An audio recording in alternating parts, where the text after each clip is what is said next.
Welcome to the City of Grand Rapids Planning Commission on August 22, 2024. We have a full agenda today, which is why we're starting a half an hour earlier than usual. So thank you for accommodating that. The way we'll work through our agenda today is for each case, staff planner will come up and present the case to the commission, take questions, and then we'll invite the applicant up to share their additional comments on the case. And then we'll have a public hearing where members of the public are welcome to come up to the microphone, state their name for the record, and have up to 3 minutes to share with us their thoughts. After the public hearing, the applicant will be invited back to add any further comment, and then the commission will turn to its deliberations. The commission has, by staff has prepared for the commission draft resolution language that is both in favor of the motion and against the motion, which we can use when we make our motions. And so if it appears that we're reading things, it's probably true, but that doesn't mean that it's a foregone conclusion in either direction. Does any commissioners have any conflicts of interest with the cases today?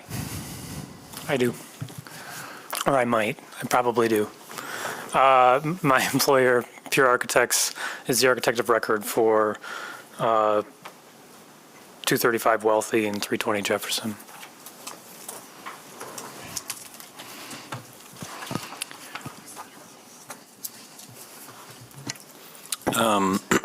Based on how we've handled these in the past, I'll make a motion that Commissioner Swem has a conflict of interest on this case. I will second. The reason mainly being that he would have access to information about the project that the commission wouldn't otherwise have. As well as maybe some potential financial interest in the outcome of the decision. Any further discussion? All those in favor say aye. Aye. Any opposed, same sign. Thank you, Brian. And the first case, the Meyer case at the corner of Kalamazoo and 28th Street, has been withdrawn. So for anyone who's here for that, that one will not be heard today. So first up is Laura.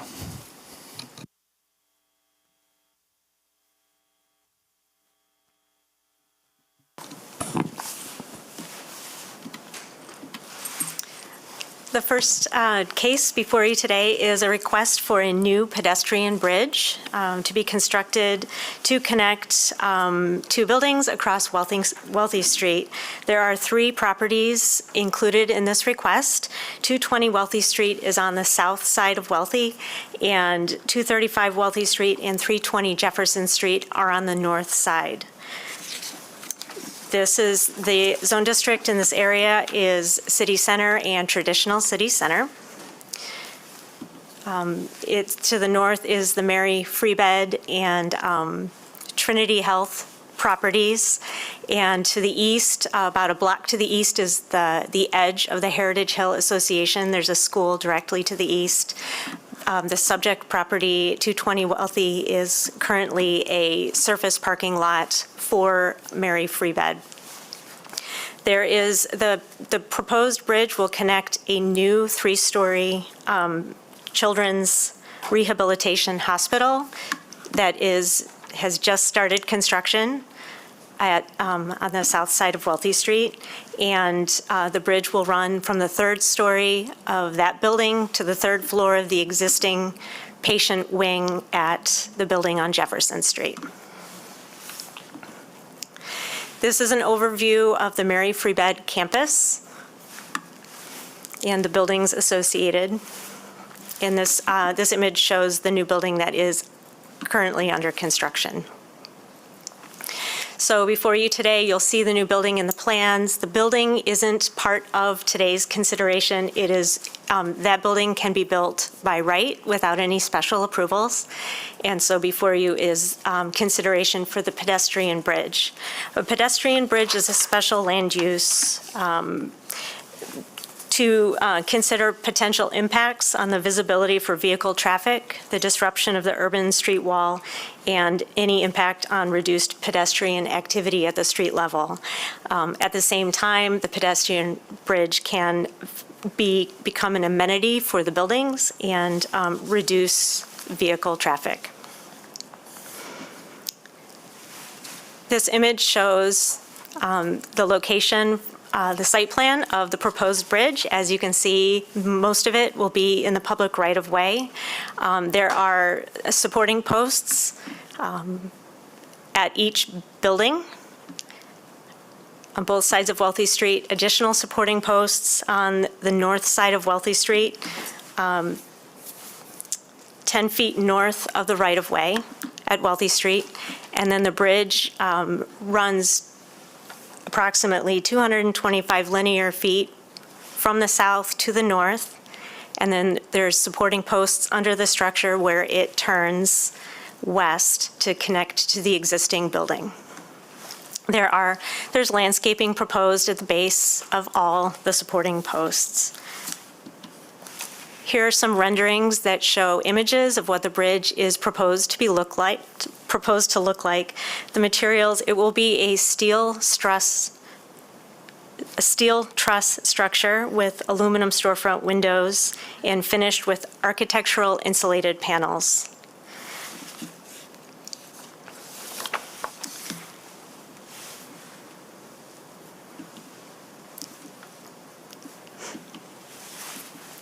There is also a decorative arch proposed. Both the walkway and the arch will need to have an encroachment agreement, which requires approval from the engineering department and ultimately City Commission as well. So we ask that you consider the pedestrian bridge relative to any potential impacts on street-level pedestrian activity, vehicle visibility, and disruption of the street wall. Are there any questions for me at this time? Doesn't look like it. Thank you, Laura. And we'll invite the applicant up to share any additional things you would like to say about the case.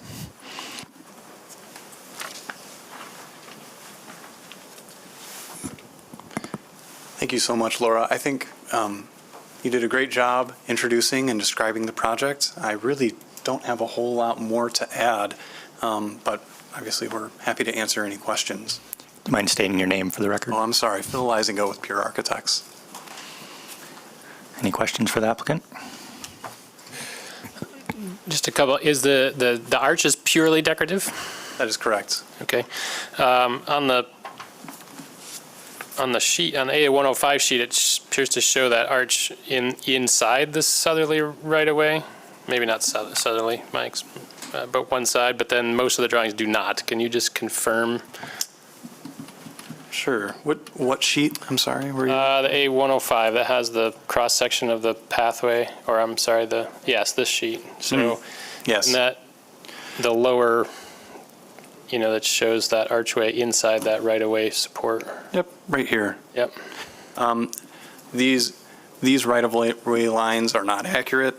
I would request that you look at the civil drawing that has the right-of-way. That is Okay. That is accurate. That's just what I want to confirm. Okay, thank you. The location where the bend happens for the overhead walk, there's the posts coming down on the north side of Wealthy. Are they coming down into the parking lot, or is there a new island being created? Yeah, right here. Yep. That is, yep, we will have a new island created there. Okay, that's what I thought. Thank you. The ordinance calls for the windows and the transparency on the skywalk. And we also know, I think, from experience in some of our other skywalks, that they can get very hot. So how do you plan to maintain the transparency without putting lots of shading on? We will have, our mechanical engineers are well aware of that, and they understand just the length of the bridge and the amount of glazing. So we're very much tracking that as something to make sure that we're maintaining that it doesn't become uncomfortable or too hot. So we're going to solve that with mechanical systems.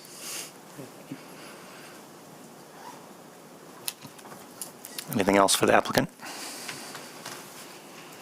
Okay, thank you. Thank you. Then we'll open up the public hearing for anyone who would like to comment on this case. Make your way up to the microphone. Seeing none, we'll close the public hearing and turn to deliberation.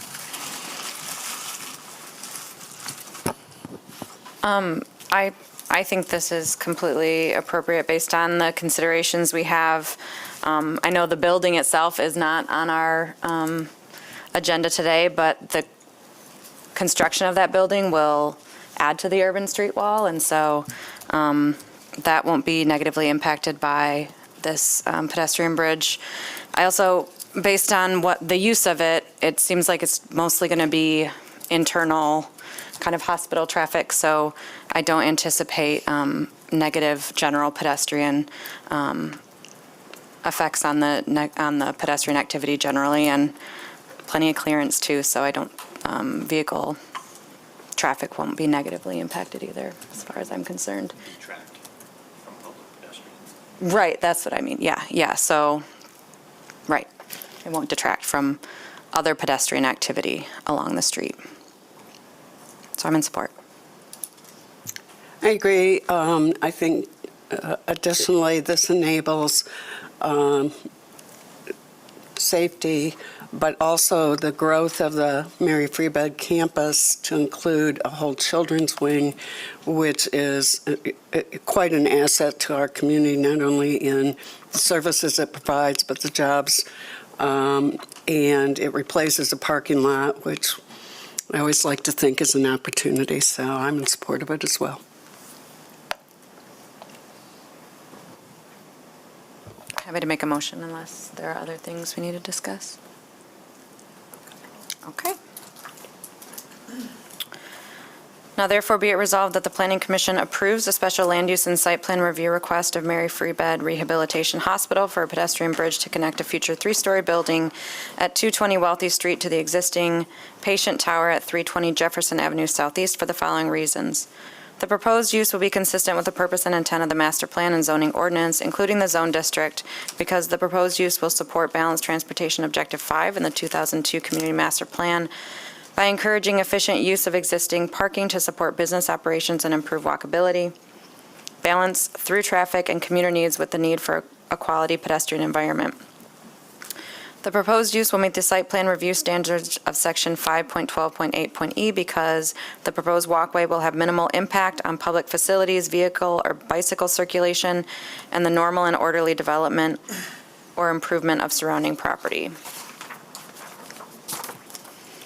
The proposed use will be compatible, harmonious, and appropriate with the character and uses of the neighborhood, adjacent properties, and the natural environment because the proposed walkway will contribute to maintaining a safe, compact, walkable environment.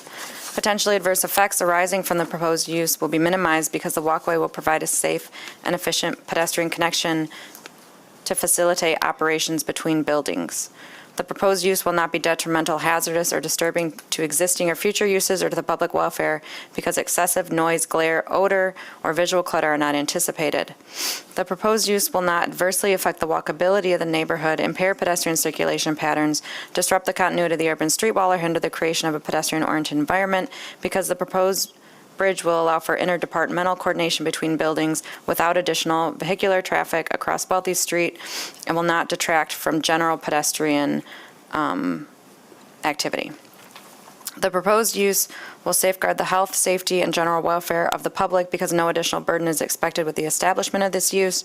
The proposed use will not be detrimental to the financial stability or economic welfare of the city because the proposed use will support a campus expansion of a valued health provider, providing jobs and bringing visitors to the city. And the proposed use will comply with all other applicable city ordinances and policies and all applicable state laws. Be it further resolved that the following conditions of approval shall apply to this project. Standard conditions at A, approvals on the screen, which I will also read. That the application and plans submitted by the applicant and signed, dated, and stamped by the planning director shall constitute the approved plans, except if plan elements do not meet ordinance requirements or as amended in this resolution. that the use shall operate according to the application and per testimony as recorded in the Planning Commission minutes, that this approval does not include any proposed signs, and any future signs shall be subject to the requirements of Article 15 of the ordinance and permits received prior to installation, that a land use development services or LUDS permit, building permit, and all other required permits be obtained from the City of Grand Rapids prior to construction, demolition, or operation, that any expansion of the approved special land use requires an additional special land use review and approval by the Planning Commission, that the proposed use will comply with all other applicable city ordinances and policies and all state laws, and that this approval shall take effect 16 calendar days after the date of the Planning Commission decision. Support. We have a motion and support. Any further discussion? All those in favor say aye. Aye. Any opposed, same sign. The motion passes.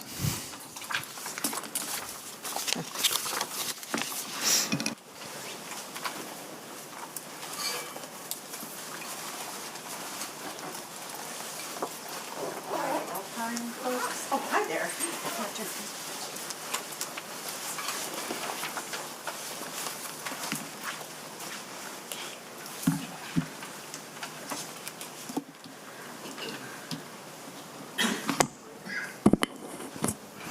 The next item on the agenda is a request from JARS, and they are requesting approval to rezone 1947 and 1961 Alpine Avenue Northwest from the current SDIT Industrial Transportation Zone District to the TNTCC, Traditional Neighborhood Transitional City Center. The applicant is requesting this in order to facilitate development of the properties for commercial use. I do want to establish that today we're only talking about the rezoning, and the applicant does intend to come back probably in November, assuming this request is approved. They'll come back in November and request the special land use. The subject property is right at the terminus of the city limits on the north, adjacent to Walker. And as you can see on the west side, we have SDIT in the city of Grand Rapids. Across the street, we have TCC, and then we have IT starting again. So the applicant is asking that the TCC zone district be this property be incorporated into the TCC zone district that's across the street. The property's improved with a vehicle sales operation. It's in the existing building there on the site. And there are several repair bays on the building. I'll show you some photos of that as well. And then to the north, the property owner operator uses that additional lot to the north for vehicular display. You can see here the building is set back a bit from the street on the southerly property. On the northerly property, most of the property is not used. It's just grass, and it's paved at the front of the property.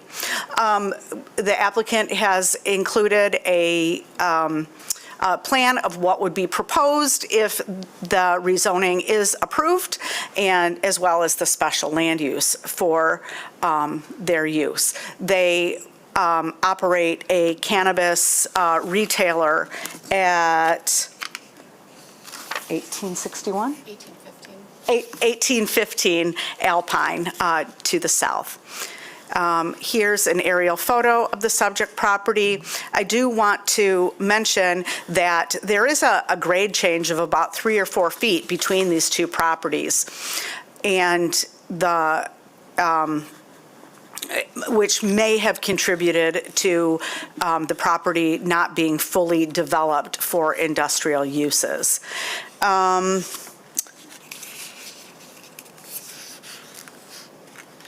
If rezoned, the property could be used and redeveloped for all the uses allowed in the TCC zone district.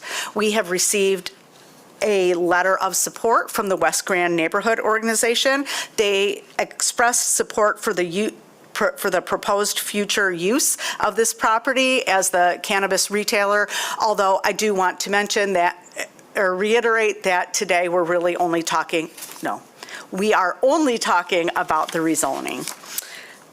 So with that, I'll be happy to answer any questions or turn it over to the applicant. Any questions? Okay, thank you, Elizabeth. Elizabeth, did you want to talk about City of Walker's plan? Thank you, Kristen. The property is adjacent to the City of Walker.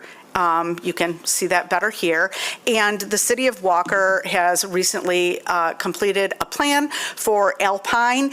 And while this isn't really a concern or a standard of consideration, we'd like to point out that this request to mixed-use commercial does align with the proposed uses in the plan.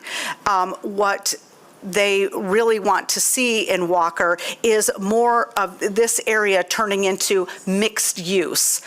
They want buildings closer to the street and have a more mixed use rather than industrial type of character and uses in that area. Thank you.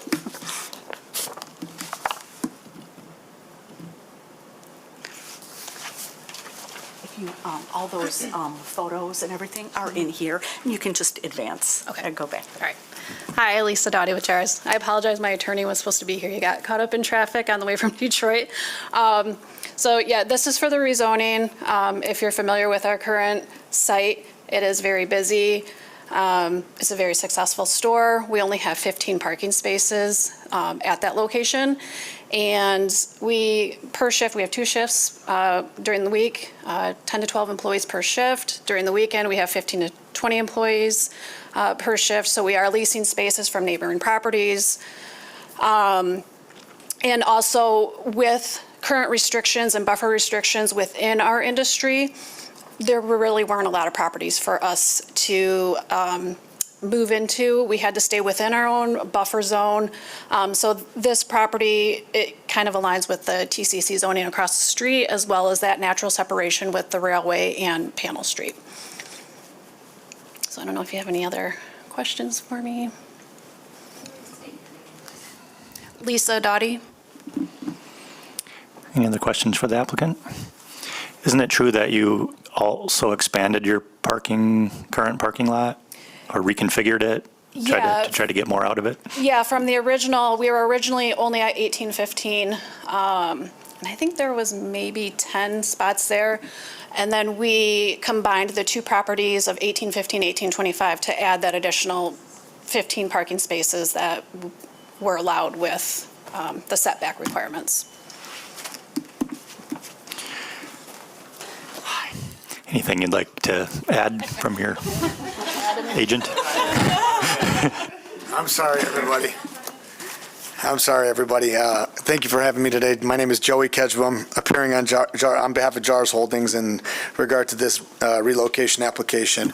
I do apologize if anything I say is going to be repetitive here, but we're seeking a rezoning of the properties located at 1947 and 1961 Alpine Avenue.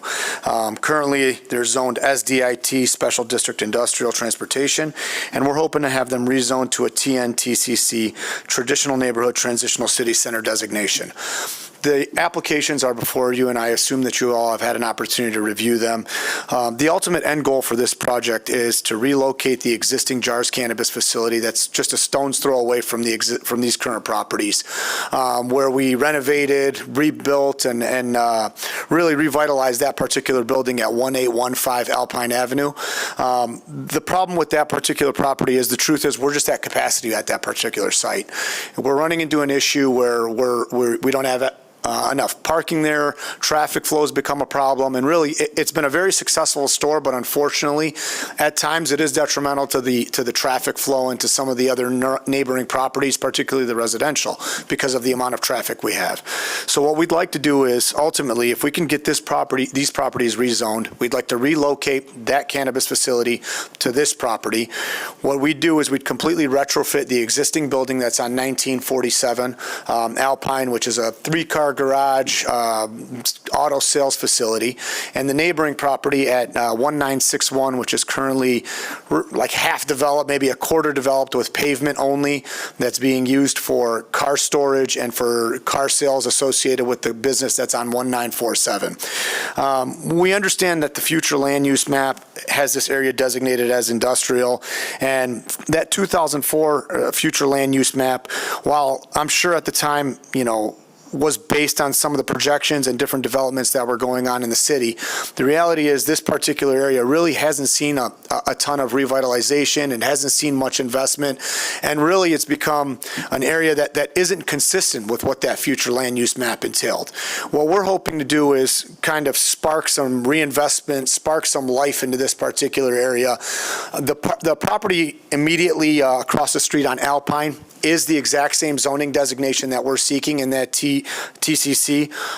It'd be consistent with that. And then from a global perspective, what we're seeing is, although we're not in the city of Walker and they're free to do whatever they want, what we're seeing in that border and just north of the property is a lot of developments going on there that is more consistent with retail, that is drawing a lot of attention there, that is drawing new businesses, that is drawing traffic, and it's really becoming an asset to their community.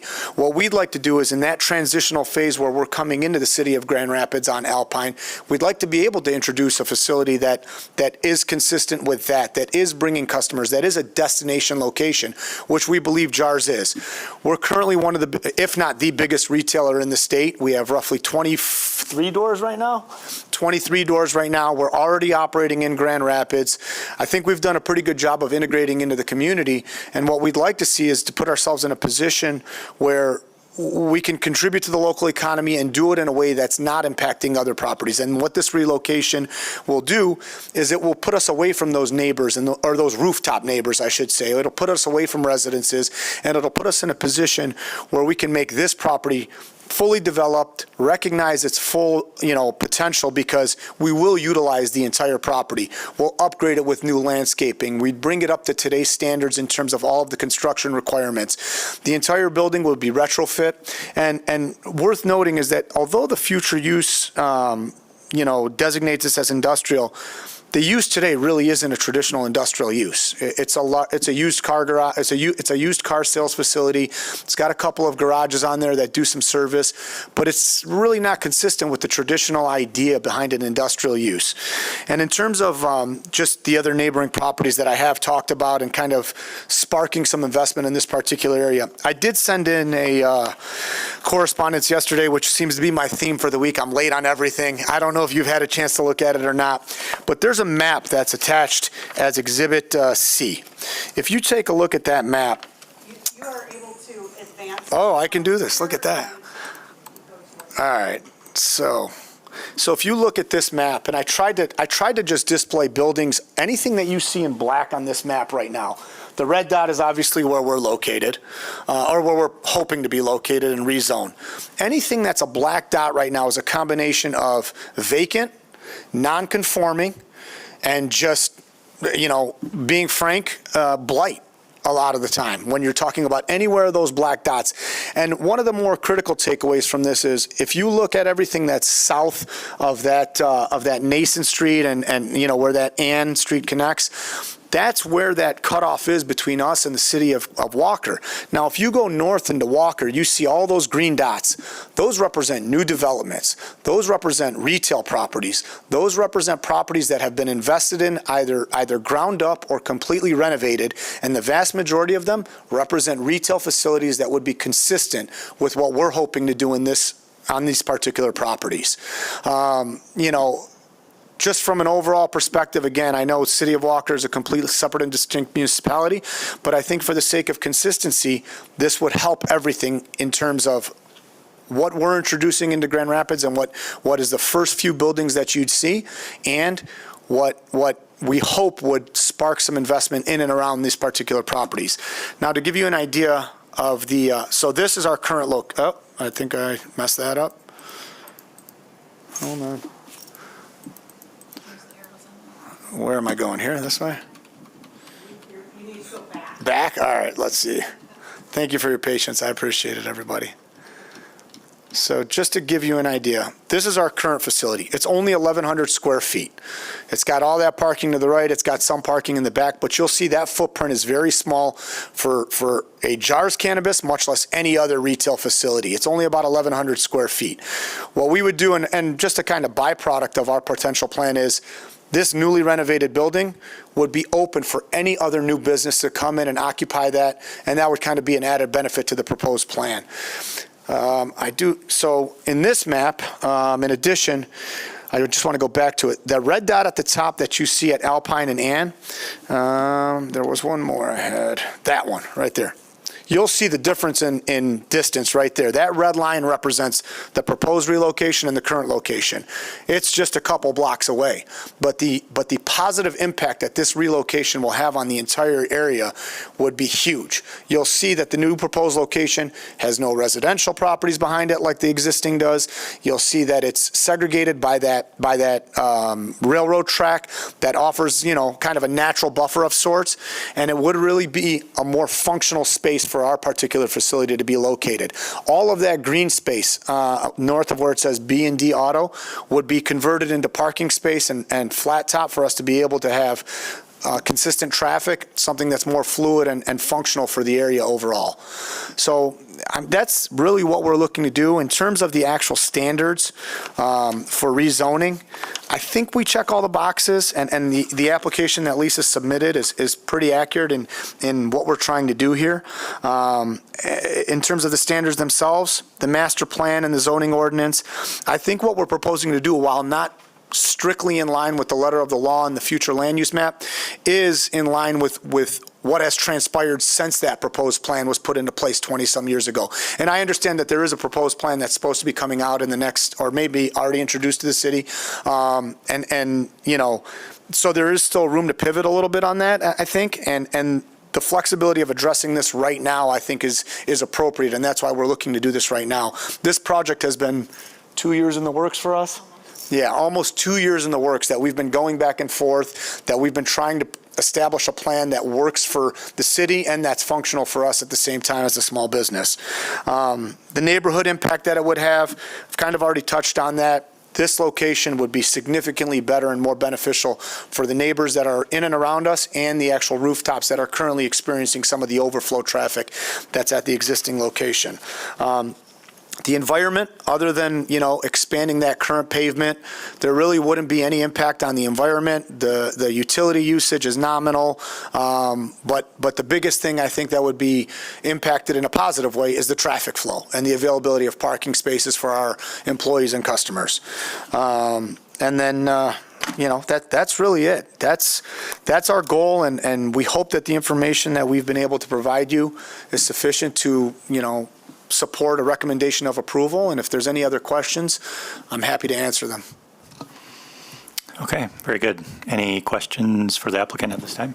Do you envision any further development onto the green area there? You've got quite a large parcel. Yeah, so the northern parcel you're talking about? Yeah. We anticipate expanding the parking lot so that we are no longer, protruding into the roadway with parking and traffic. So that will be developed.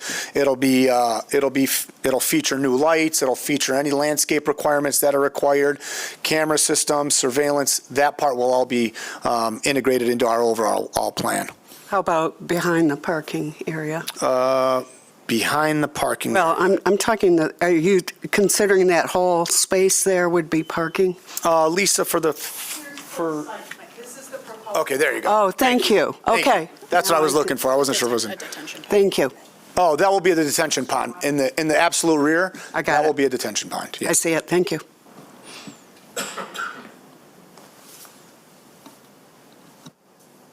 And you'll see in this site plan, it breaks it up with barriers that allow for appropriate traffic and parking spots and, drive-through designations for where traffic should flow.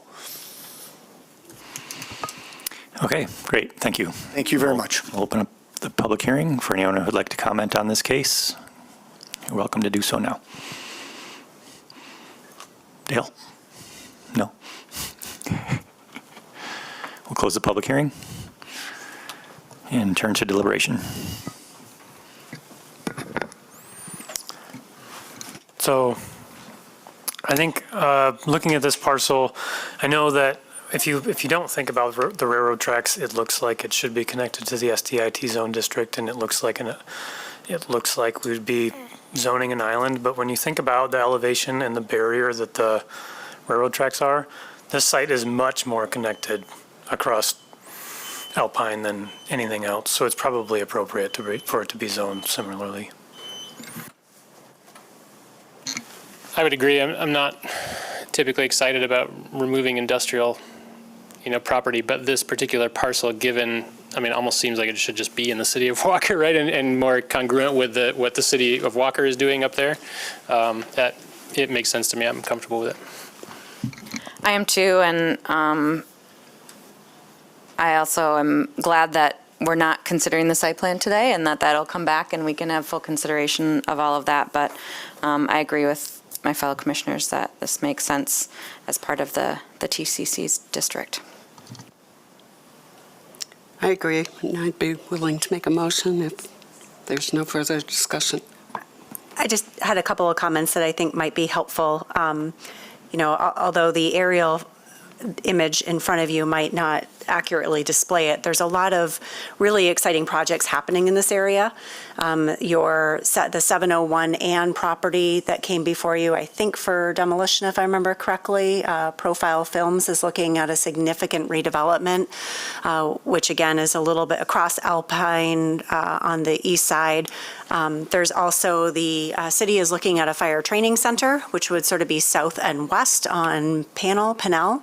So there's a lot of really great projects that are happening. So I think the characterization of blight, while that may be true in recent past, there's a lot of really great work that's been happening and a lot of great investment. And I think over time, we'll be seeing that come to fruition. And I do concur having this property rezoned to transitional city center probably provides a more natural flow up into Walker, along with the investments that are being planned in the city, but on the east side of Alpine. I had one more thought that escaped me, but so I just wanted to point out those two major projects that are taking place that will change that character over time. Go ahead. Therefore, be it resolved that the Planning Commission recommends approval of the request of Jars Holding LLC to rezone 1947 and 1961 Alpine Avenue Northwest from SDIT to TNTCC for the following reasons. The proposed zone district will be consistent with the purpose and intent of the master plan and zoning ordinance, including the future land use map, because the industrial designation by the 2002 master plan does not adequately address current development needs. The rezoning will support the master plan recommendation 5.3.2 industry to reevaluate land use designations as rail corridors and industrial sites are abandoned over time. The proposed zone district will further the themes and objectives of the master plan, as well as any relevant adopted area-specific plans, because the master plan objective 5.3.3 outlines the importance of mixed uses in areas to the north and south of downtown and on the west side to facilitate human-scale, walkable, and transit-supported city. Objective SE7 of the Strong Economy section of the master plan encourages business investment while balancing economic growth with the priorities for the neighborhoods. As industrial uses move from industrially zoned property, the master plan recommends reevaluation of the affected property's land use designation to another appropriate zone district. The property to be rezoned can reasonably accommodate the requirements of the proposed zone district because the property will meet minimum requirements of the proposed zone district. The property is undersized for most modern industrial uses and has never been developed for true industrial purposes.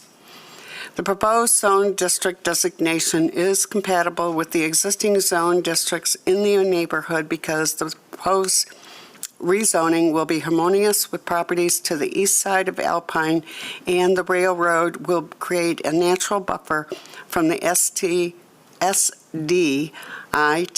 zoned properties to the south. The physical, geological, hydrological, and other environmental features of the property to be rezoned are compatible with the full range of uses in the proposed zone district because there are no apparent environmental features on the properties that would inhibit the full range of uses on the property if rezoned.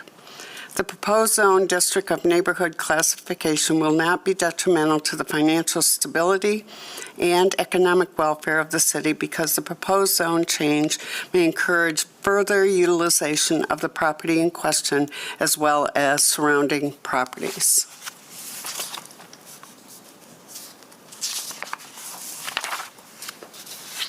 The proposed zone district is consistent with the trend of development in the neighborhood because commercial development has been moving outward from the city center. The property to be rezoned was improperly zoned or classified when this chapter was adopted or amended because the property does not adequately meet the current needs of industrial users, as evidenced by lack of full industrial use of the property.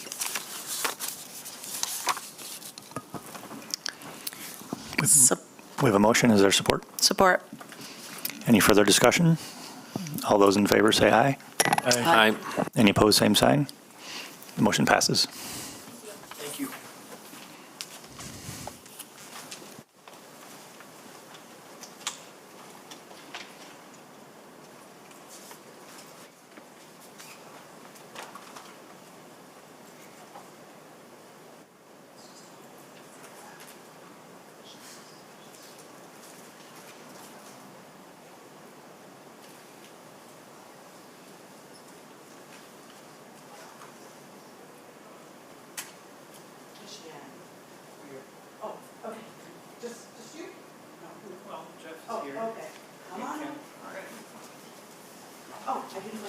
I didn't recognize you, Ken. Sorry about that. That's okay.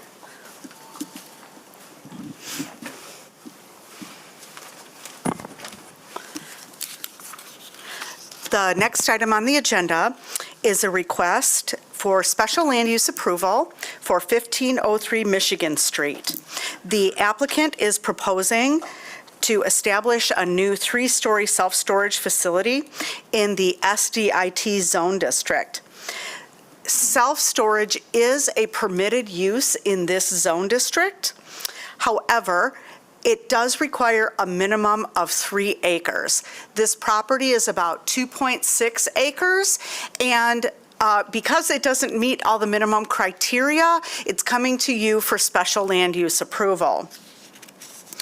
Associated with that request for special land use is special land use for outdoor storage, as well as a request for a reduction of the required number of parking spaces, as well as modifications or waivers to building elements. Something that I do want to point out, and a note was put in your staff report about this. As you can see, the site is bifurcated by, or it falls into two different zone districts. And we did make a staff interpretation, meaning Kristen made a staff interpretation, based on the criteria that are in the zoning ordinance, that when we zoned this property, we probably should have zoned this big square, or this large rectangle, all as IT, rather than having a portion of it in the NOS zone district. Back in 2007, when we did the comprehensive zoning ordinance rewrite, it already was in this configuration, and it probably should have been zoned as such. So today we are going forward with the expectation that the area that's going to be used for the self-storage, this large rectangle, is all within the SDIT zone district. The remainder, the flagpole of this flag lot, is zoned NOS.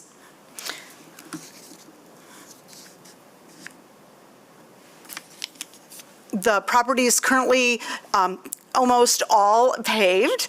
It's been most recently used for parking for Corewell Health.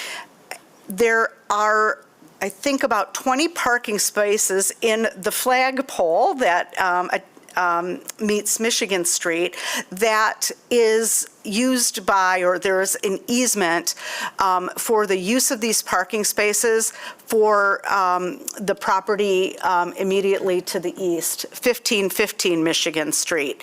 So in our analysis here, we've just left these parking spaces alone.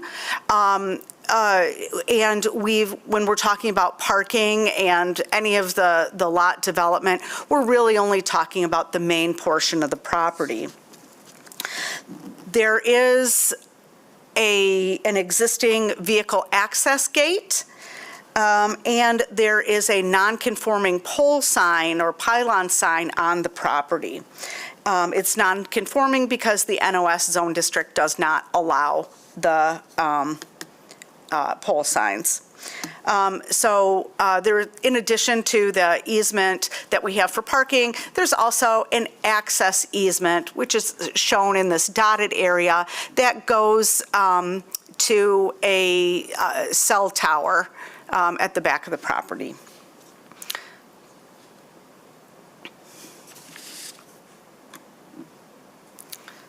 I'll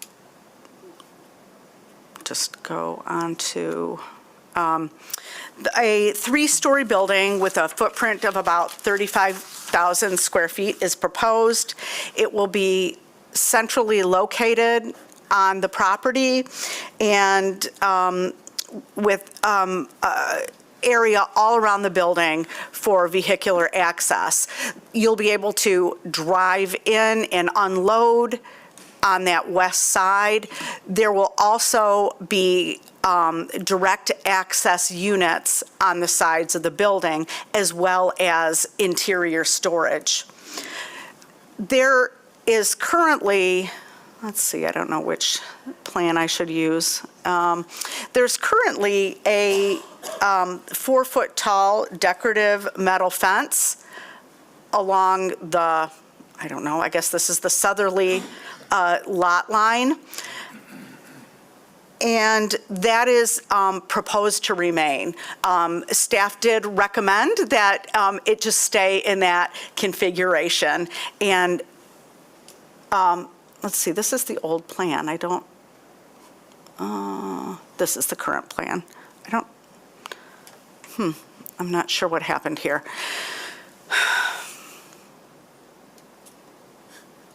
There we go. Yep.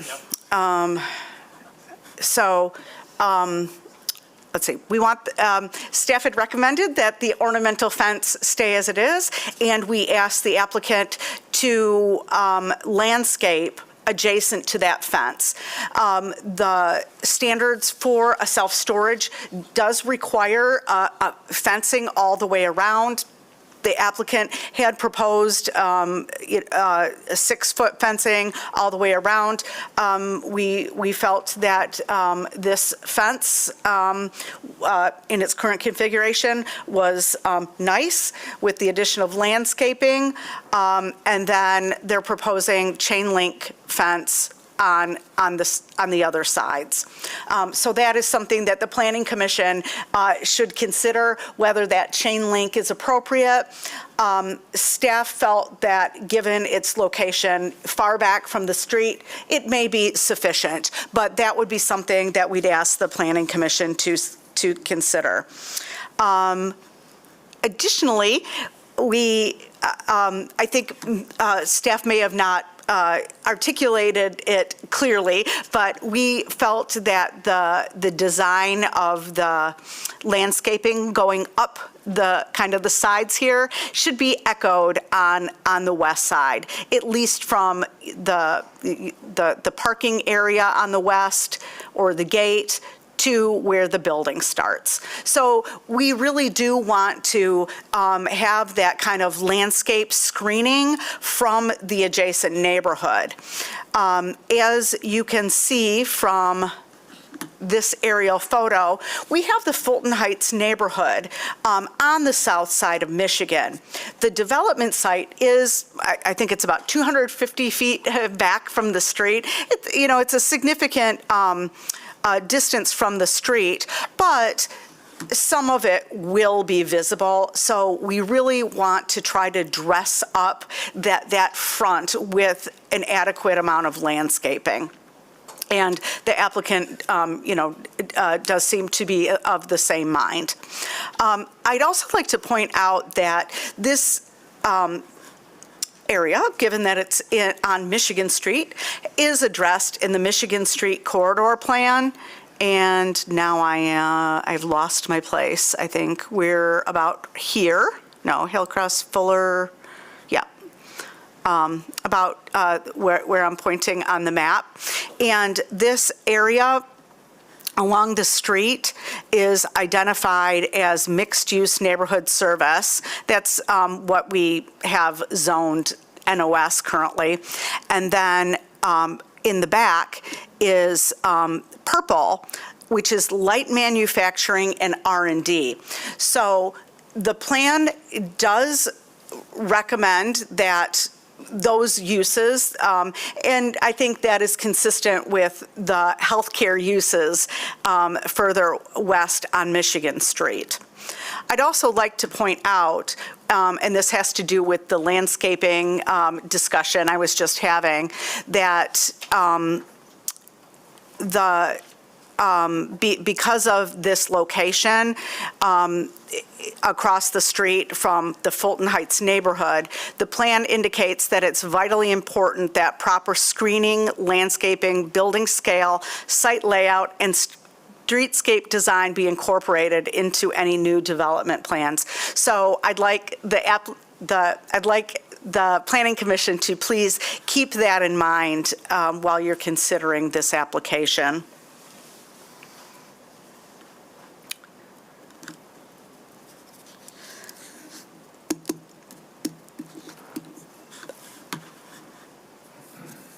So I did talk about the additional landscaping. I'd also like the Planning Commission to please consider whether it may be appropriate for the redevelopment of this property to replace the non-conforming pole sign with, to remove the non-conforming pole sign, and they could install whatever sign meets the NOS zone district requirements. And I didn't include that as a condition of approval. So the building will contain about 670 individual storage units. The office will be open 9 to 5, and the units will be accessible from 6 a.m. to 9 p.m. And so this will not be a 24-hour use. They will be using the gate system for controlled access. I'd also like to reiterate that outdoor storage is being proposed on the site. It's at the far north of the site and, closest to the railroad. It would likely not be visible from Michigan Street, as far as I can tell. If you do find this location to be appropriate for self-storage, then outdoor storage might actually be a nice accompaniment to that, given the adjacency of the residential neighborhoods, so that people can put their campers and RVs here rather than within their neighborhood. Let's see here. So the outdoor storage is one of the elements of consideration.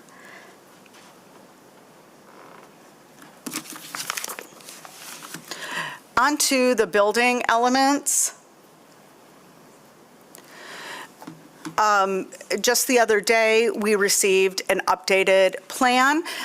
It is significantly similar to the previous plan that was in your packet with some updates. The office portion of the building is no longer pushed back. It's now, it's not quite flush with the front of the building, but it has more of a presence. There's more windows on the front of the building. The design and there's been design and material changes. So some of the elements I want to talk about is the entrance will be on the west side of the building rather than at the front of the building. And staff did not find this to be problematic given the location of the building so far from the street. So, here we have the flagpole. Here's the office and the entrance, and then the applicant is proposing, a parking across from that. That is one element. Another element is height. The maximum height is 3 stories or 45 feet. The plan will meet that. It does look like the height of some of these parapets are a little bit high relative to our zoning ordinance requirements, but that's something that can be addressed at permitting if you are amenable to this plan. Relative to materials, the applicant indicated that on the original version, the plans would be masonry, brick, metal panels, and/or EIFS. This revised plan is all EIFS except for at the ground, the base is going to be CMU block. So the EIFS will be in different colors and textures and designs to provide facade variation, but we would like the Planning Commission to consider whether EIFS is appropriate here. Relative to transparency, this is a little bit tricky. Again, it's pushed far back from the street. We do need 20% transparency on the front of the building facing Michigan Street. Display windows don't count toward transparency. The windows on, facing, they're both on the south elevation and the west elevation, but these second and third floor windows, as well as this sort of upper level window, those are all display windows. It looks like you're looking into storage units.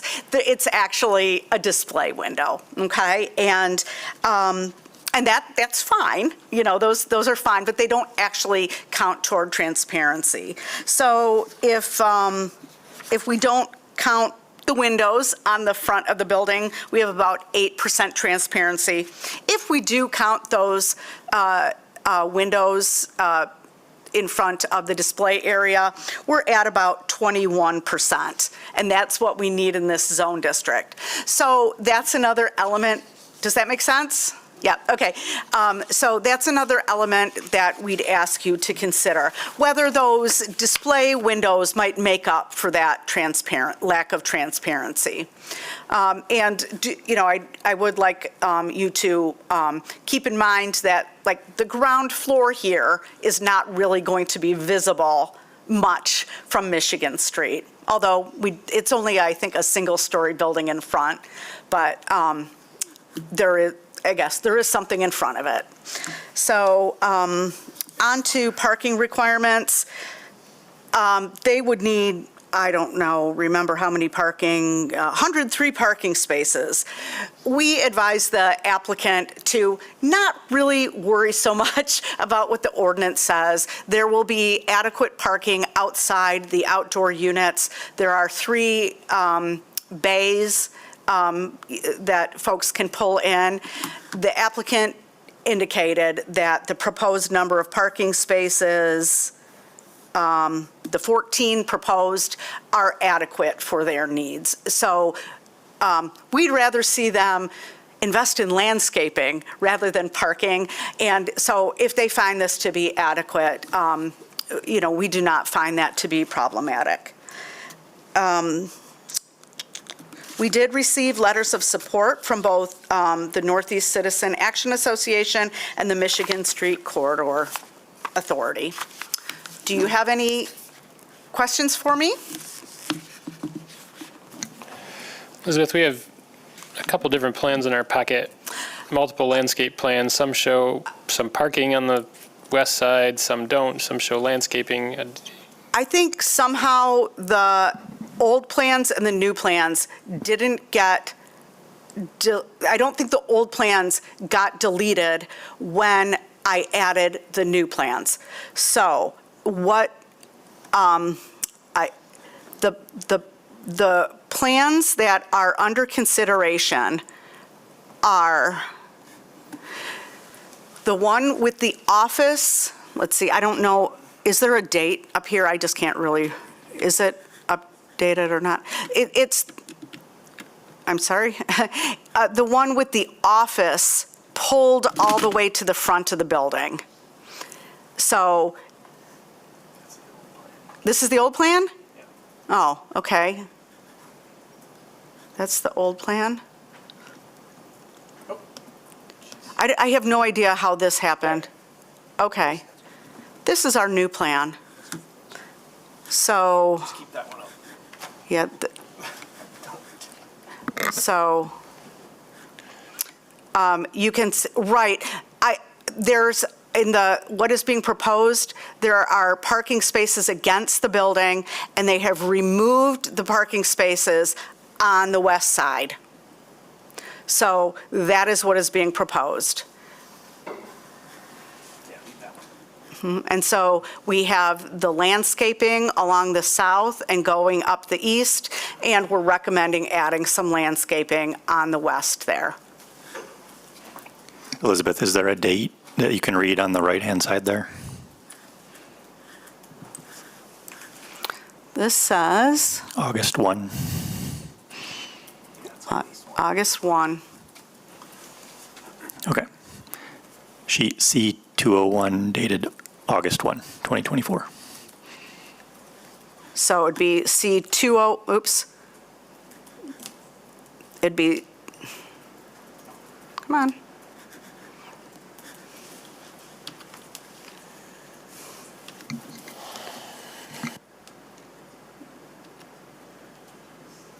C2, okay, that's the existing. C205 and L100.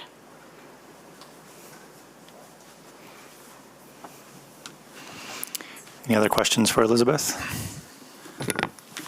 Can you please remind us of the rules or the way the zoning ordinance is written as it relates to the use of EFS on structures?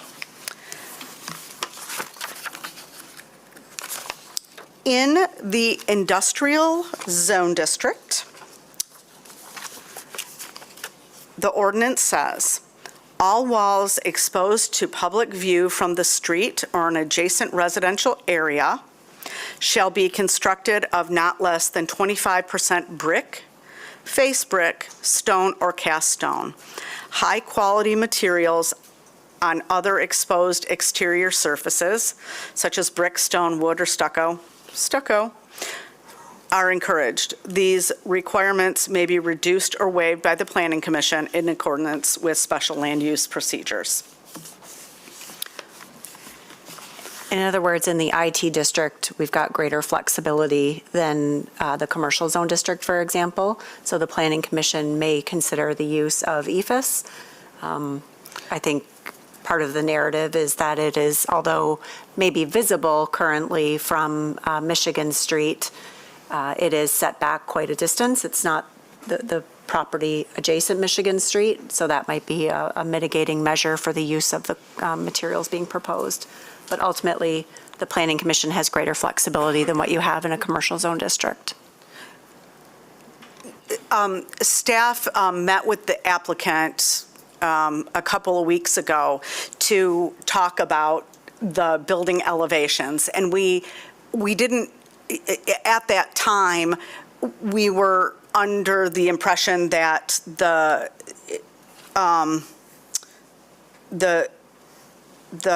materials would be masonry, brick, metal panel, and/or EFS. And so we just received these revised elevations a couple of days ago. So we haven't had any subsequent discussions with the applicant about the use of EFS.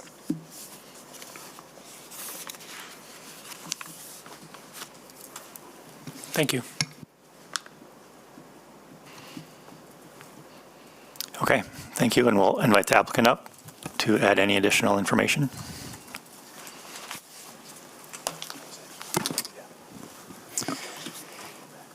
Good afternoon, everybody. My name is Chuck Hoyt. I am from Naderveld, representing the applicant.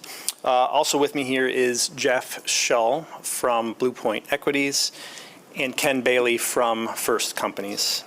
So thank you to the Commission for your consideration on this application. And thank you to the planning staff who we've worked with over the last several months on this project, met several times, as she said. And we think we have a better project because of it. You know, they pointed out some really good things that we were able to make some improvements to. A couple of revised plans, I think all of which you have in your packet, so just pick the best one and just go with that one. So again, we are seeking special land use for self-storage on this site. You know, we understand that self-storage isn't maybe the most exciting or you know, the sort of use that you're always looking to see, but it is a need in the community, and we think that we've created a design that is a well-designed site with quality materials, aesthetically pleasing architecture, and one of the key points too that Elizabeth pointed out is that we're set back quite a bit of ways from Michigan Street. So I think that mitigates the impact of any of the sort of negative connotations that self-storage may or may not have. Again, we're proud of the architecture that's been provided. We think it's a nice looking building. But you know, that street frontage along Michigan Street with sort of its pedestrian corridor and that sort of thing is maybe meant for different sort of uses. That's why this seems to be an ideal site for self-storage. You know, it may be a goal of the Planning Commission, stated or otherwise, to not populate the downtown area with a lot of square footage of self-storage areas. That's what makes this an ideal site, in that we are actually going below that threshold of 3 acres that is required for special land use, in that we can provide this need within the community, but on a smaller footprint, and we've done that with smart design. So again, that's why we think that this is an ideal site for what the use is to be. It fulfills a need with that smaller impact. Elizabeth did a good job of describing sort of the basics of the site. She took a lot of the things that I was going to talk about. And now I'm going backwards. So again, the outdoor storage that is proposed, that I believe is a consideration for your special land use, is this small area up top. Again, it's placed at the back of the building so that it is not visible really at all. It would be through a one-story building, another 200 feet back beyond the 36,000 square foot building. So I don't even know that it necessarily would be visible from the highway. So we think we've placed it in a good location for that type of use. And then again, the parking, which is a consideration for you for the special land use. One thing to point out that I don't know that was hit on too much in her presentation is that this property does also have these 20 parking spaces just as you enter onto the site. So those are owned by this property. There is an easement with the neighboring properties to be able to use that parking. We understand that that wasn't put into the calculations in your packet from planning staff, but it is available for use for this site. The good thing about self-storage is that it doesn't seem to sort of have the high peaks that some uses do, like say restaurants or you know, other sorts of businesses that have those really high peak hours. A lot of these units too are around the perimeter of the site that are accessed by a vehicle that would just pull right up, load or unload, and be on their way. So no need for parking there. There's the spaces within the building for people who are doing a quick trip. And then the 14 or so, plus the 20 that we have, that would be for those folks who are either there to visit the office, to sign a lease for their space, for their rental unit, or who are there for just a little bit longer. So those are the sort of things that we thought about with our design. Again, we've worked with staff. We think we have a better project because of it. We're here to answer any questions, and we seek your approval today. Thank you. Any questions for the applicant? So how did you decide how many parking spots you ought to build? Is it from experience with other facilities, or what? Yeah, I mean, as far as the actual number we came up with, you know, the site drove quite a bit of that, right? You know, we wanted to have sort of those buffers on the western side with some landscaping and, you know, the size of building, of course. Circulation around the building is actually one of the primary drivers. We want to make sure to have that drive width of an adequate width, so 30 feet. So what I will say is we kind of backed into it a little bit. There's not a perfect formula for it. So, you know, it was what has the site given us? What can we accommodate there? And then what is the use? Again, without those peak hours and a true calculation of what is really needed, we sort of just kind of backed into it. And we feel like this is certainly adequate, particularly because we have those added 20 that are right at the front of the site. Yep.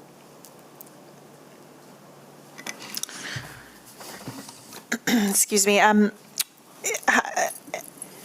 What sort of community outreach and neighboring outreach did you conduct with this, just out of curiosity?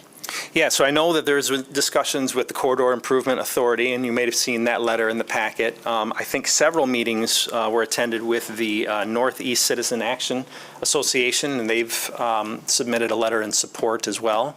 Beyond that, I have not attended too much more or engaged too many of the neighboring properties. Anything with Fulton Heights? That is the residential I don't believe so. community across the street. Okay. And then, and just out of curiosity, how close, and I apologize if you've already mentioned this, what is the demand for this? I mean, how close is the nearest facility? I mean, I know there's one right there on Leonard. I don't know if you can offer any input on that, or if any research was done on that. Can't say I know the economics of self-storage very well. Yeah? You got something? Those facilities tend to run between about 86% and 95% occupied. What we're finding in self-storage is that as new apartment complexes are built, the units are smaller and smaller, and when you have a young couple that might have a couple of bicycles and a Christmas tree and some ornaments. There's just no place to store things anymore. So industry-wide, they tend to run about 86%, but those are running between 86 and 95%. So the closest one within a couple of miles away is running right there. Okay. Could you state your name, please? I'm sorry, That's okay. Jeffrey Shull, S-H-U-L-L, one of the owners of the property. Thank you. Anything else for the applicant? Okay, thank you. Then we'll open up the public hearing. For anyone who would like to comment on this case, please make your way up to the microphone. Seeing none, we'll close the public hearing and turn to discussion. I think that, to your point, I was thinking about this, a couple of reasons that I think this is a good use. Anything other than parking is a better use, in my opinion. And if Corwell doesn't need it. The other is for a storage place to be not on the main street, but set back, I think, adds, keeps the continuum of the streetscape that is more pedestrian friendly. And then third, the point that was made, as we want to see, as our demographics change, as we've been told that single person occupancy of housing and moving that to more micro units or smaller units or retirement units, often those folks need a place for storage. I can remember having one in Seattle where I had a very small condominium, and I think that supports that part of the equation on wanting more housing units.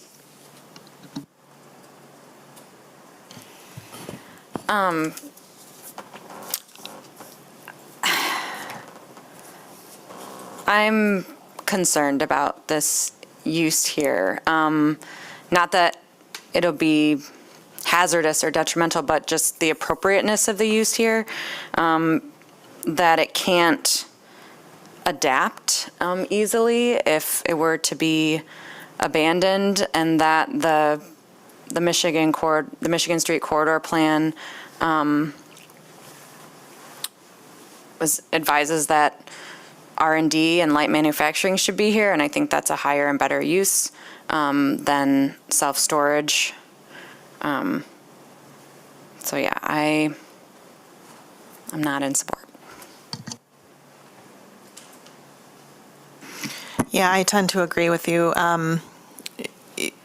We, as we discussed before, we hate to see I personally hate to see areas that have the potential for light manufacturing, light industrial use, like this area, and especially in this strip. We're running out of spaces and places to be able to grow in that capacity in the city. And so I would hate to give up the space to storage, when again, that would be a tough redevelopment of the site if it doesn't work out. And I just would like to see us focus more in an area like this to expand our manufacturing ability. We have in small business a machine shop, or something along those lines that would be more appropriate in an area that is already zoned to operate in that manner.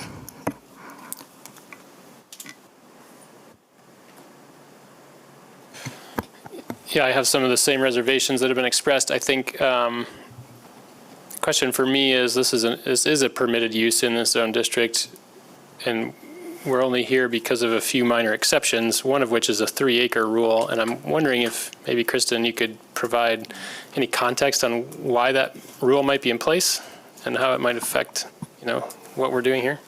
Yeah, I was going to make a comment about that this is not a special, it's difficult, but it's not a special land use about whether the use is appropriate in this zone district because it is a permitted use. Now, that's a future planning commission question, policy question perhaps, whether you wish to consider special land use for self-storage. But today it is a permitted use, so the exception here is that it is not on a 3-acre parcel.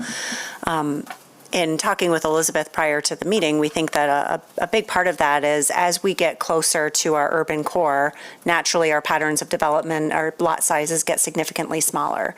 And so I think that that's probably a big part of the decision to make that, to establish that performance standard is to really look at where in our city self-storage facilities are better aligned with our patterns of development, which tend to be not as close to the core because we don't have 3-acre parcels generally in our urban core, that they tend to be closer or further out in the periphery where we have those larger blocks and patterns of development.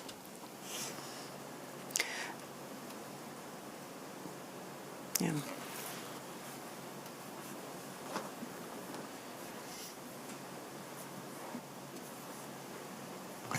Yeah, so I think, again, not super excited about the use here, would much rather see light industrial jobs, et cetera. But given that it is an allowed use, the exceptions that we're being asked to consider here don't seem unreasonable to me, given the location off of Michigan Street up against the right-of-way, the railroad, essentially the highway with the wetlands in between there. While I'm not super excited about it, I think I can support this just because it feels like those exceptions that are being requested are relatively minor. And yeah, so I think that's where I stand on it.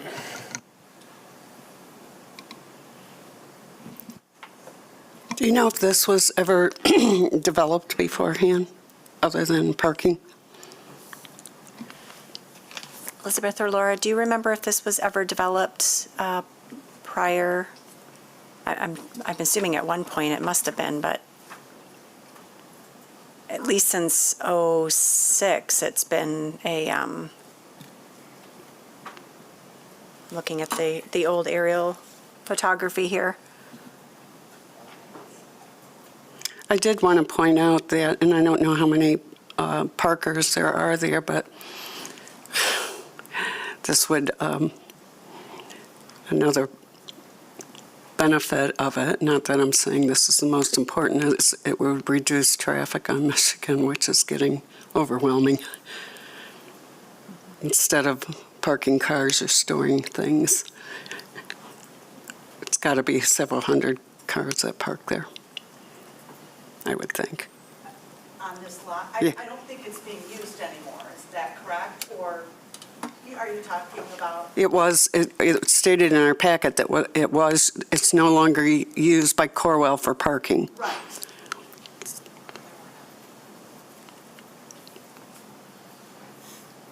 Yeah, that was the most recent use. I don't know if it was ever developed. I assume at one point in time it probably was, but I can't say for sure.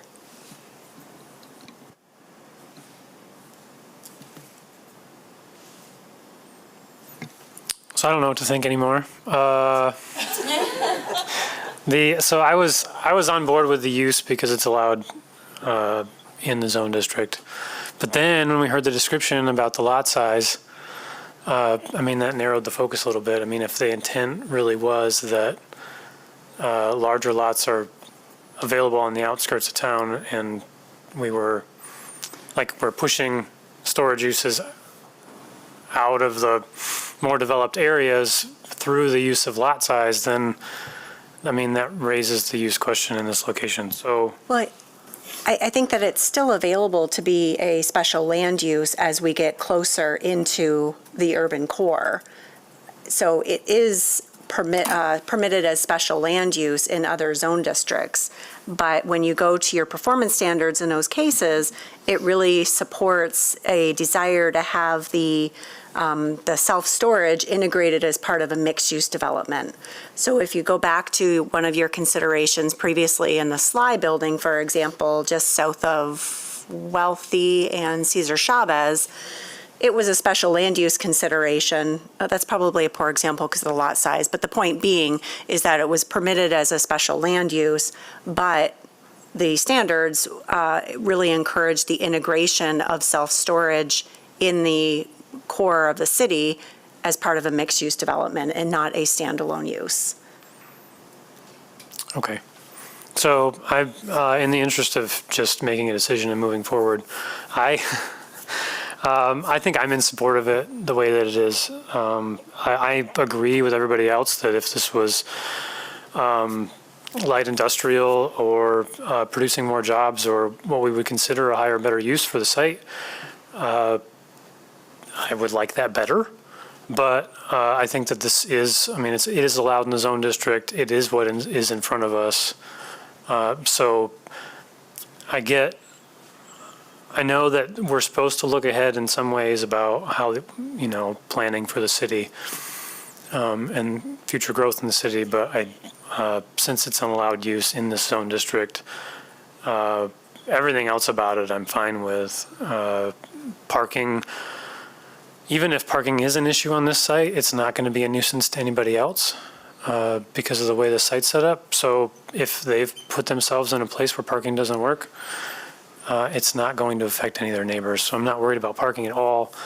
I initially had questions about the EFS, but since it was clarified by staff that we have more leeway here than we do in other areas of the zoning ordinance or other zone districts, I think I'm comfortable with it as is. Yeah, I think considering that it's an allowable use in the zone district and the fact that it's off the road, not taking the place of potential more of a retailer office user or something that's going to be higher traffic, I think this is probably an appropriate location for it, so I'm comfortable with it.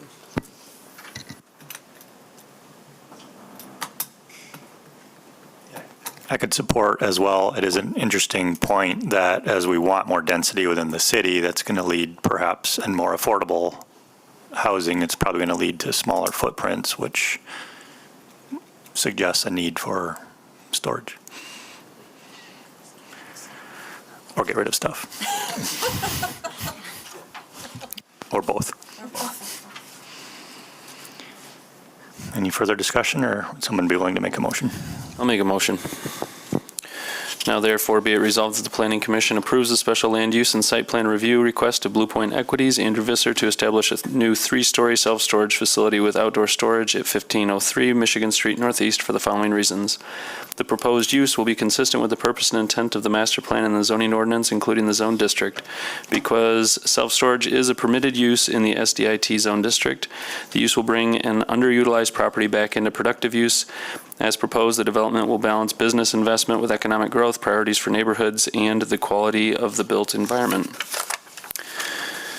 The proposed use will meet the site plan review standards of section 5.12.08.e because the site elements are designed to promote safe and efficient movement within the site and at its access points. Non-conforming site elements like the pylon sign will be brought into conformity with the current regulations. The proposed use will be compatible, harmonious, and appropriate with the character and uses of the neighborhood, adjacent properties, and the natural environment because it will provide both indoor and outdoor storage options near a residential area. Proper screening, landscaping, building scale, and site layout are incorporated into the development plan. Units accessed directly from the outdoors will not be visible from Michigan Street. 3B, the proposed use will not have potentially adverse effects on the neighborhood because adequate parking will be provided, adequate landscaping screening will be provided, and the building will be set back from the street.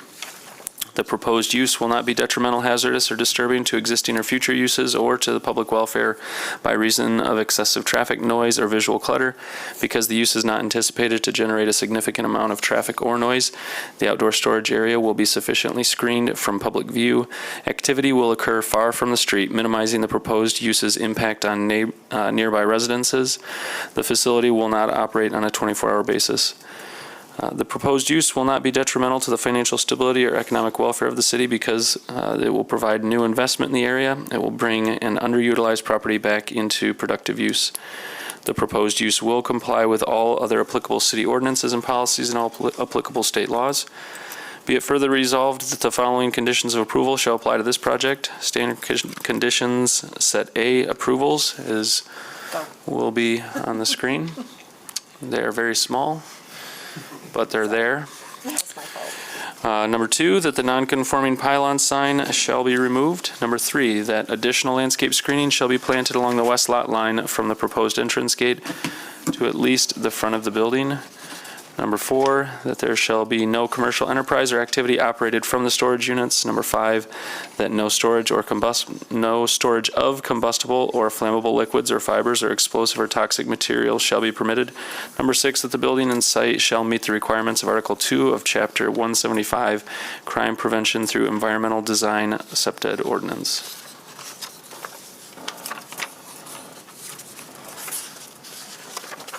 Support.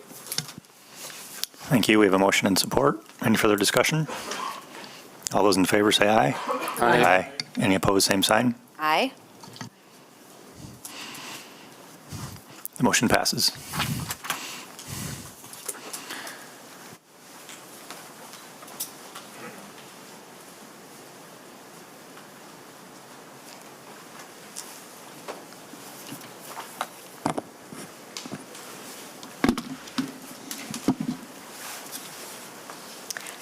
The next item on our agenda is a request of Hex Armor at 640 Leffingwell Northeast. They have a development plan to expand their business through the expansion of the building and the parking lots on the site. This property is in the SDIT zone district, and it is on the southeast corner of Leffingwell and Oak Industrial. Some of the proposed development includes several requests that are special land use considerations, including a request for additional building height, metal as a primary material, reduction of the natural features setback, and project phasing. Surrounding zone districts or surrounding uses, industrial uses to the north and to the west. To the east is an undeveloped property that is mostly wetland. Some of the wetlands are actually on the southeast portion of the subject property.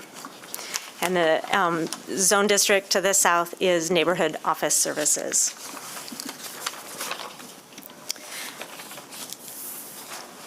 This shows the existing site conditions. The property is improved.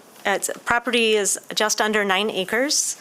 There are 2 curb cuts off of Leffingwell providing access to the site.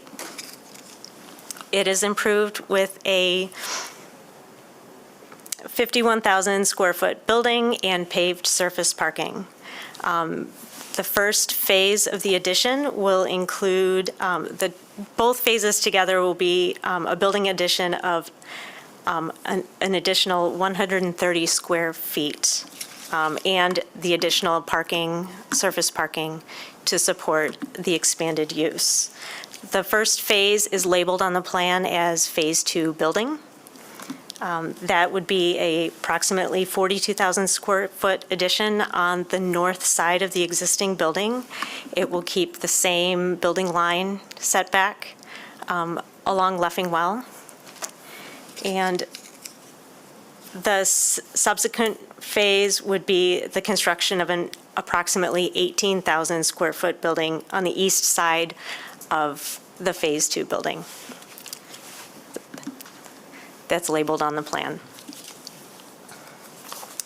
The northerly curb cut on Leffingwell will be removed, and the secondary curb cut, new curb cut off of Oak Industrial Drive will be installed to improve site circulation access. Most truck access would come off of Oak Industrial Drive, and as the loading docks are on the east side of the building.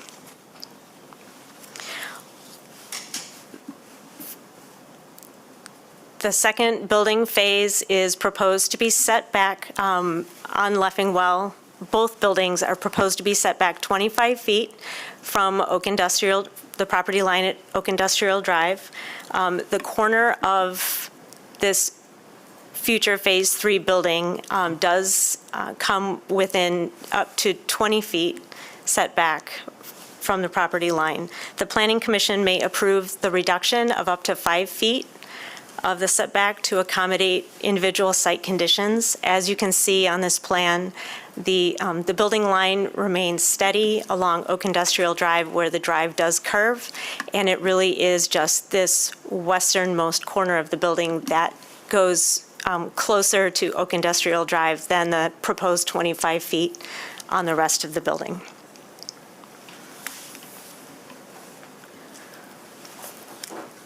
The building, relative to building height, 51 feet is proposed on the new portion of the building. You can see on this rendering, the new portion is on the left side of the screen.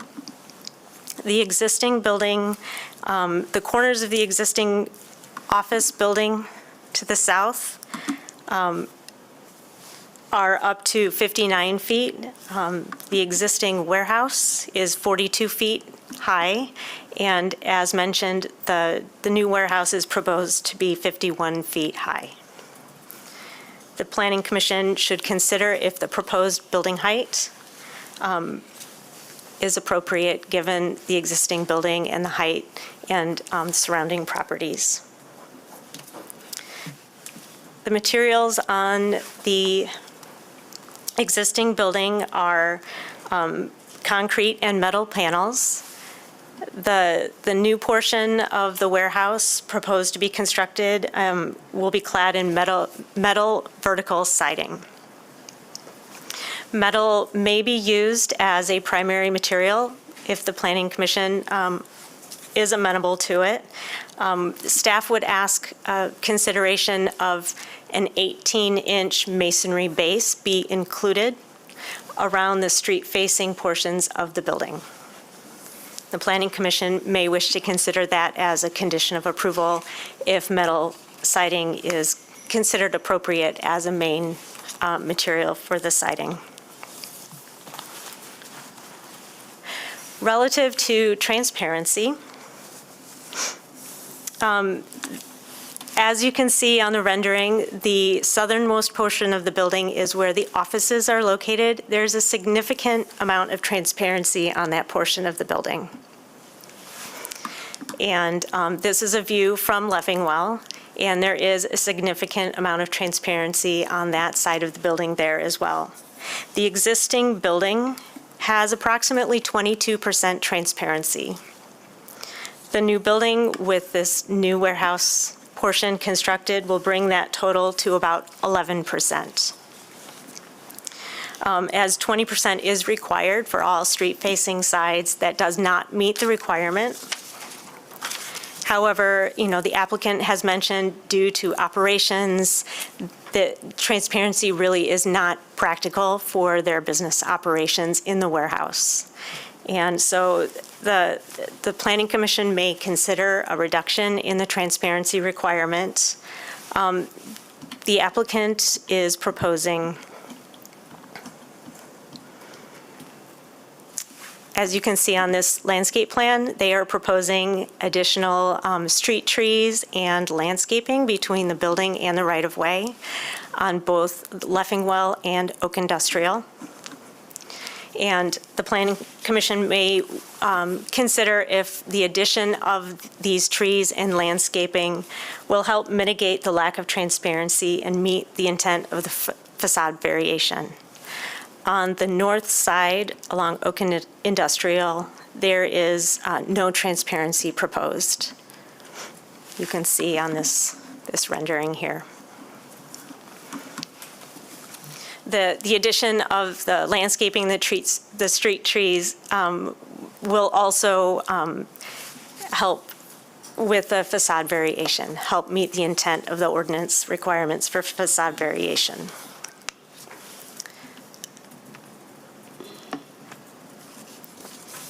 Another aspect of the request is the encroachment into the natural features protection area. There is a 75 feet buffer for the protection. The Planning Commission may reduce that up to 25 feet. This slide shows the area of the southeast portion of the property where the wetlands are on the property. The existing stormwater management is also on the southeast side of the property. And you can see on the plan, the expansion of this stormwater management area, it's proposed to expand closer to the surface parking areas. However, with the work that's done to facilitate the expansion, there may be some disturbance of this existing detention area close to the wetlands. Staff has reviewed the plans and considered the wetlands and has determined that this request and this plan meets the requirements for protecting the natural feature of the wetlands on the property. Relative to parking, there are 260 parking spaces required, and 260 parking spaces are proposed with this plan. So the parking is not a consideration. The requirement will be met. In sum, we ask that you consider whether the special land use standards are met for the additional building height, metal as a primary material, and the encroachments into the natural features protection area. And also the request for a waiver of the required transparency, and if the proposed landscaping mitigates the lack of transparency and the intent of the facade variation. Does the Planning Commission have any questions? I just have one. So just to clarify for the natural features encroachment or the wetland protection area, it seems like part of the existing stormwater management area already is within that boundary. So really this is only a consideration because of the expansion, but it was already an existing condition. That's right. Okay. And the expansion isn't going closer to the wetlands. Okay. It might be disturbed area as a result of the work to expand it. Got it. Thank you. In the elevations, they're labeled with large text, artistic representation, but are we to assume that this is the proposal and that this is the way that the building will look and is not just an artistic representation? Sometimes those words mean, right? We don't know what it's going to look like. This is something that could be possible, but I assume that this is the proposal. Well, the existing building, this is what the existing building does look like in the renderings. And the proposed building, sure, I'll let the applicant go into more detail on how it might change.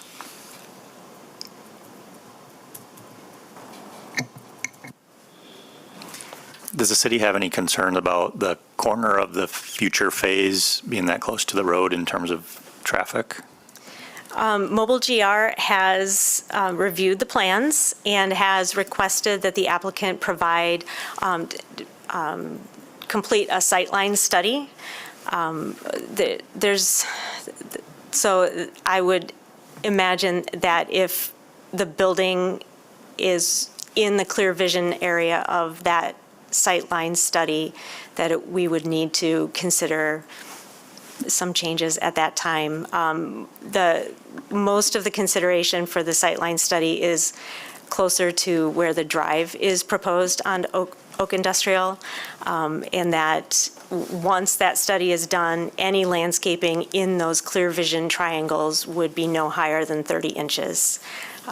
There wasn't a concern brought up about the corner of the building. Any other questions for Laura at this time? Okay, thank you. Then we'll invite the applicant up to share any additional information. Thank you. Hello, my name is Eric DeYoung. I'm with Naderveld, and I'm here today with Kevin Van Eerman, general contractor, and Ken Jones, architect. Happy to answer questions along the way. I want to thank again the planning staff for the cooperation and the thorough report. Much appreciated. Applicant Leffingwell Holdings is the related entity of Hex Armor. Hex Armor is a manufacturer of personal protection equipment, gloves, eyewear, and associated protection gear. Growth in their business is requiring expansion of their facilities, and you've seen some of that. The facility is located within the Industrial Transportation Zoning District, and the existing and proposed uses are all permitted uses within that zone. Hex Armor is proposing building expansion in 2 phases, which you've heard about, as well as parking lot, circulation, stormwater management improvements. The applicant is requesting some departures that require special land use approval. You heard about the request for an increase in the building height from the allowed 45 feet to 51 feet. This additional height is necessary to house the racking system that's involved with the facility and the warehousing nature of the facility. The racks are specially designed to work in harmony with the material handling internal to the building, handling procedures of the company. The applicant is also requesting a reduction in the building transparency for a similar reason.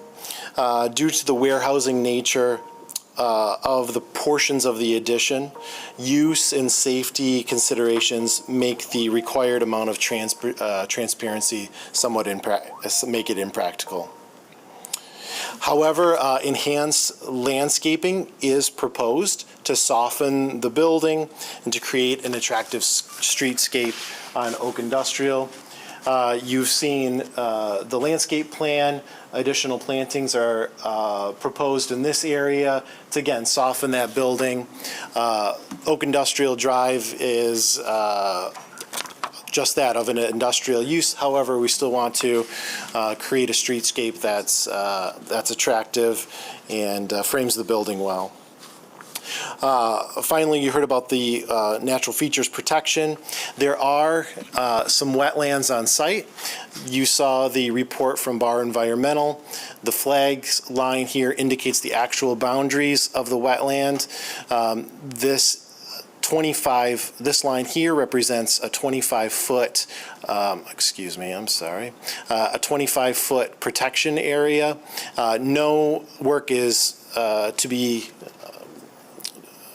done in that area. Again, like you've heard, the expansion of the detention area is in this direction towards the parking lot. There is suspected wetlands on the neighboring parcel. However, any improvements here are 30 feet or greater beyond the bounds of the adjacent property.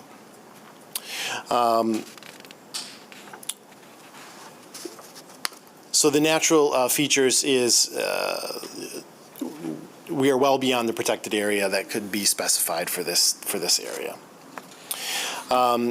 The planner's report did cover pretty thoroughly, so we're here primarily to answer any questions that we can for you, and I'll let Ken or Kevin speak to the nature of the facade. Hi, Ken Jones with Studio Intrigue Architects. Yes, this is what we plan for the exterior of the building to look like. We include that artistic representation language just for, the color of the metal may be slightly different on this monitor or if you print it out, but this is what the building is planned to look like.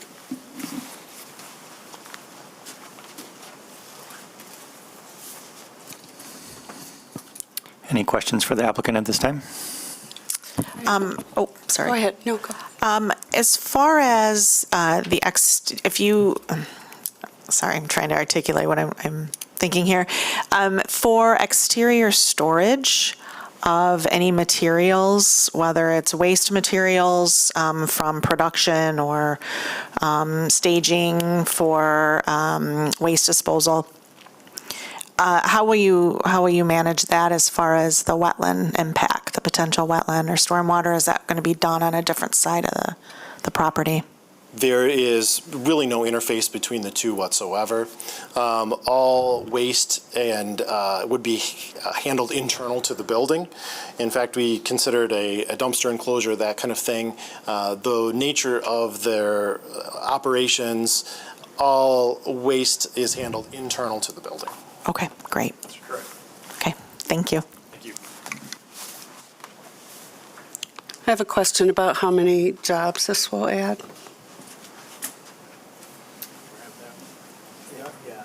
This is going to add 100 jobs. Could you make your way up to the microphone, please, for the record?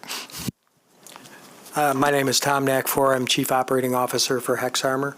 Our proposal is that this would offer or expand our employment by about 100 people in Grand Rapids, potentially more, but projections are 100 people. And what's your current employment? On that site today, 200, so a 50% increase over what is there today. Thank you.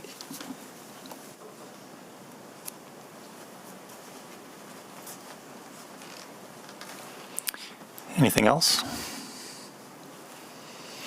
Okay, thank you. Then we'll open up the public hearing for anyone who would like to comment on this case. Make your way up to the microphone. Seeing none, we'll close the public hearing and turn to discussion. Yeah, I'm comfortable with this request. I think it's great that an existing industrial use that we talk about so much as valuing in our city has the ability to expand. I'm comfortable with the building height and transparency reduction request based on kind of testimony related to the operational needs of the business, and also comfortable with the kind of encroachment to that wetland area because it's an existing condition and there are no plans to expand in the direction toward that wetland. I would like to see additional facade variation and landscaping really done intentionally, and I do hope that that can extend to the existing facade that's along Leffingwell, because it's pretty sparse and not pleasant to, wouldn't be pleasant to walk by. But I don't know how much of that we can require based on the fact that we're just considering the expansion. But glad to see there is some facade variation proposed on what we're considering today. So the planning department in our plan review did approve the significant architectural changes that are in place today from what was previous. So I apologize if you disagree, but we did approve the existing, so everything from everything that you're seeing today and to the, well, on this screen, it would be the right two-thirds, of the building were recent modifications. No, I think the front part is great. It's just that middle, which, yeah, was a pre-existing condition, I'm sure. Well, it was an approved condition recently. Okay. I'm not sure if you recall the building prior to Hexarmor taking over, but this is a significant improvement. Yeah, sure. No, I totally get that. Yeah. Maybe just some more landscaping, which I think is included on the landscaping plan, so that would be great.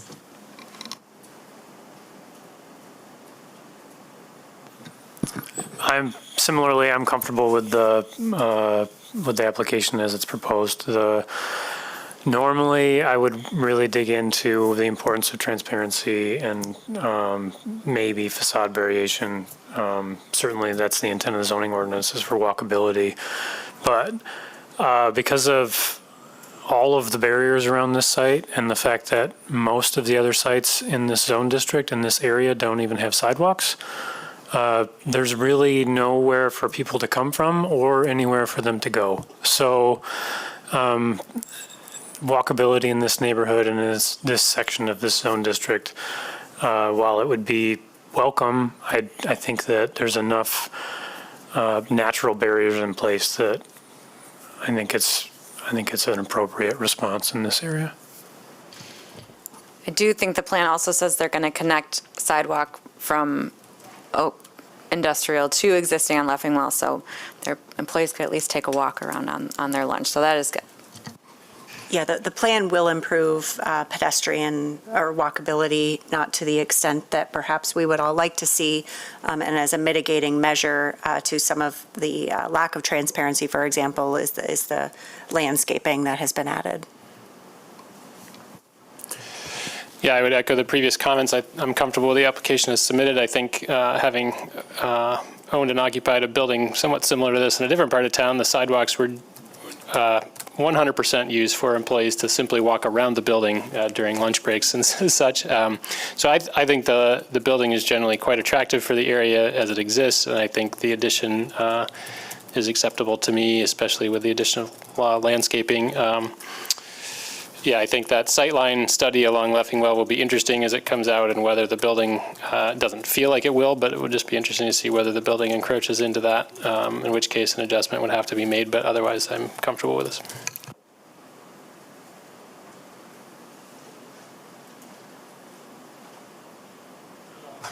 Okay. It's time. I will make a motion as long as there's no other discussion. Now therefore be it resolved that the Planning Commission approves the special land use and site plan review request for Leffingwell Holdings, Inc. for site and building modifications, including additional height, a transparency reduction, a materials waiver, modification of the required building line, and a reduction in the natural features protection area to facilitate building and parking lot expansion at 640 Leffingwell Avenue Northeast for the following reasons. The proposed use will be consistent with the purpose and intent of the master plan and zoning ordinance, including the zone district, because the proposed use will allow for the reasonable expansion of an established industrial use within an industrial zone district, and will support the 2002 Community Master Plan, Chapter 5, A Strong Economy, recommendations to encourage business investment and growth. The proposed use will meet the site plan review standards of Section 5.12.08E because the site will be developed so as not to impede the normal and orderly development or improvement of surrounding property for uses permitted by the zoning ordinance, and circulation and access to the site will be improved by way of the new driveway proposed off Oak Industrial Drive. The proposed use will be compatible, harmonious, and appropriate with the character and uses of the neighborhood, adjacent properties, and the natural environment because the proposed expansion of the manufacturing and warehouse use is consistent with the purpose and intent for the district. The proposed use will not have potentially adverse effects on the neighborhood because parking and loading operations will take place behind the building. The street-facing sides of the building will include additional trees and landscaping to meet the intent of facade variation. The location of the building where the setback will be reduced is limited to the northeast corner due to the curve of Oak Industrial Drive. The proposed use will not be detrimental, hazardous, or disturbing to existing or future uses or to the public welfare because all manufacturing operations will take place inside the building during normal business hours, and commercial truck traffic will be diverted down Oak Industrial Drive, minimizing movements on Leffingwell. The proposed use will not adversely affect the walkability of the neighborhood, impair pedestrian circulation patterns, disrupt the continuity of the urban street wall, or hinder the creation of a pedestrian-oriented environment because a new public sidewalk is proposed to be constructed along Oak Industrial Drive, connecting to the existing sidewalk on Leffingwell. The proposed use will retain as many natural features of the landscape as practicable because the minimum requirement for tree canopy and green space will be met even with the significant improvements being made on the site, and the requirements for the natural features protection setback reduction will be met. The proposed use will not be detrimental to the financial stability or economic welfare of the city because no additional burden is expected with the establishment of this use. The proposed use will comply with all other applicable city ordinances and policies and all applicable state laws. Be it further resolved that the following conditions of approval shall apply to this project. Standard condition set A, approvals on the screen. 2, that a full traffic impact study shall be submitted to Mobile GR for review prior to the issuance of LUD's Land Use Development Services Permit. 3, the project phasing shall be subject to zoning ordinance section 5.12.08H. 4, that a sightline study of Oak Industrial Driveway shall be submitted to Mobile GR for review, and that the landscape plan and building plan be modified accordingly to meet the clear vision requirements, if necessary, indicated on plans submitted for the LUD's permit. 5, that metal siding approved as primary material shall meet the gauge rib depth and masonry base requirements of zoning ordinance table 5.7.04D. 6, that the transparency waivers are granted as requested. Support. Thank you. We have a motion and support. Any further discussion? All those in favor? Oop. 1 second. So for the 6, that the transparency waivers are granted as requested, that's assuming that the plans are to include all of that landscaping that, or that the actual building will include all the landscaping in the plans, correct? Yes. Okay, great.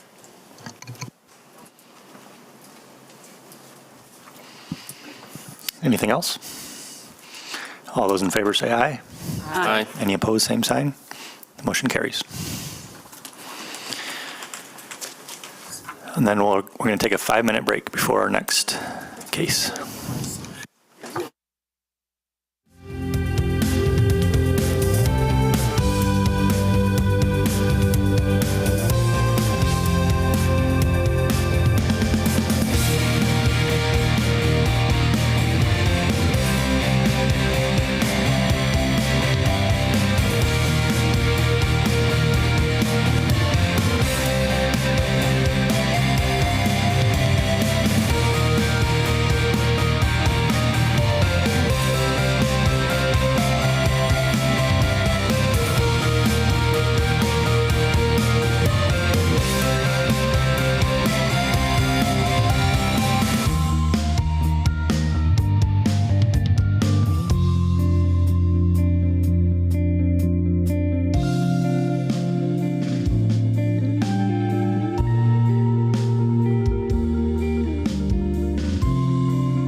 get started, as Rosanna Pansino says.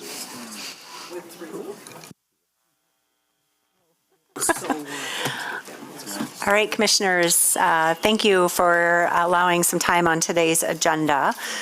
This is our first, what we're calling our deep dive with the Planning Commission, where we wanted to spend a little bit of time going through the first, in this case, 4 chapters, giving you a little bit more detail, or quite a bit more detail than what was presented at the July 16th joint meeting, just being very intentional as we go through or work our way through the recommendations, getting some feedback from you, some direction. Keep in mind, this plan has been released for distribution. So as I mentioned earlier at lunch, we did provide that distribution out to all of the required agencies per the state enabling legislation.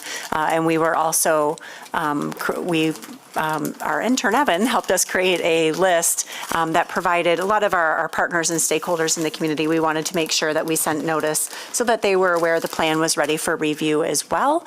And fortunately, we were also benefiting from some recent media coverage that helped spread the word there.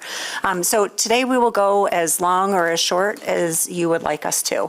So we don't have a set time. Our planning consultant, Emily Hayes, is here. We do have a presentation that we'd like to get through, and we will pause at the end of each chapter to get your feedback, but know that there is an online form that is available. So should you have comments that you either don't think about today or want to follow up on, you can use that comment form that we have available online. We do ask that you identify yourself as a planning commissioner so that we're able to track that. That would be helpful. We're not asking you to do any, we don't need to talk about if there's grammatical errors today. We can follow up on those at another time. And certainly you can also email myself or Leila. So with that, I will turn it over to Leila to cover anything that I might have missed. And we appreciate your time and energy today on this. We're in the home stretch, so this is exciting. Thank you, Chris. Thanks, Kristen, and thank you, Planning Commission, for having us. I did want to follow up on a question we received from you last time about whether the draft plan is compatible with readers, assistants, readers. Yes, it is. I confirmed that with our consultant team. So I'm going to turn it over to Emily Hayes. She's going to walk us through this presentation, and we'll answer any questions you may have. Good afternoon. Like Leila said, I'm Emily Hayes. I'm with Planning Next, the lead consultant on the CMP. We have a full agenda, and like Kristen mentioned, it will take as much time as you'd like. This is an opportunity for you to provide some feedback. The 60 minutes is sort of the upper limit, so this is... It's not really 4 hours. We can go quicker. That was the absolute maximum we were going to let you talk. That is the point.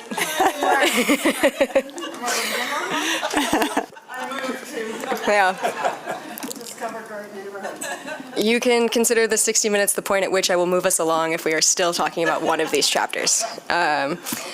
So I just want to remind you of the process timeline. There have been 5 total rounds of engagement going into this, including the pre-planning phase done before we were on this project. We're now in the adoption phase, so as was mentioned, this has been released for public review and comment, and we are receiving comments via the online form. The plan framework is the overall structure of the plan. It's guided by the community vision statement. The value threads that I presented during our joint meeting last time are woven throughout, and if you've read through, you'll have seen those icons marking the recommendations where those value threads are directly advanced by that recommendation. Not all have them, but they are intended to elevate those as needed.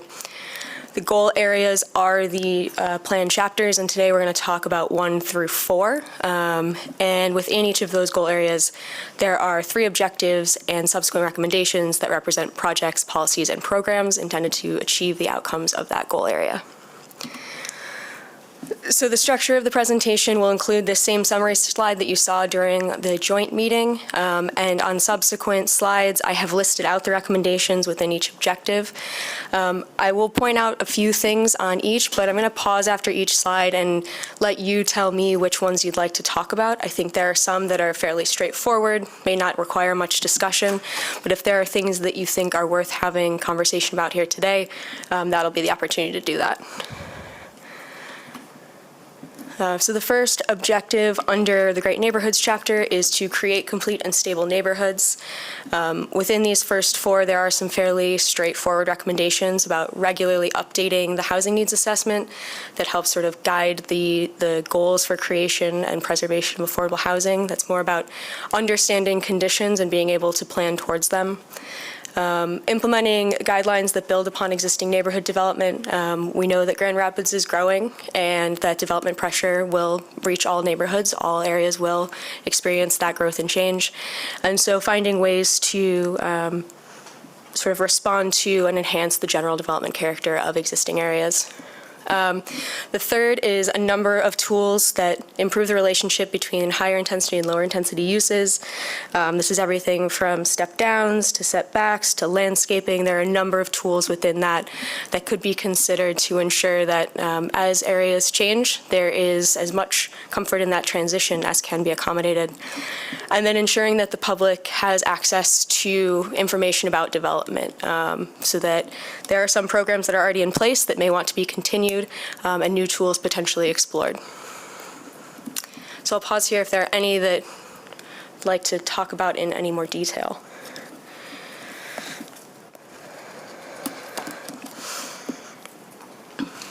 Since we just heard the case about self-storage,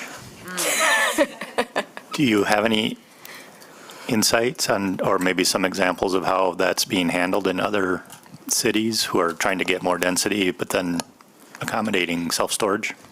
Yeah, something I have seen is more about the form of the building and where self-storage is allowed within sort of urban cores, within buildings that are more like the fabric of those places.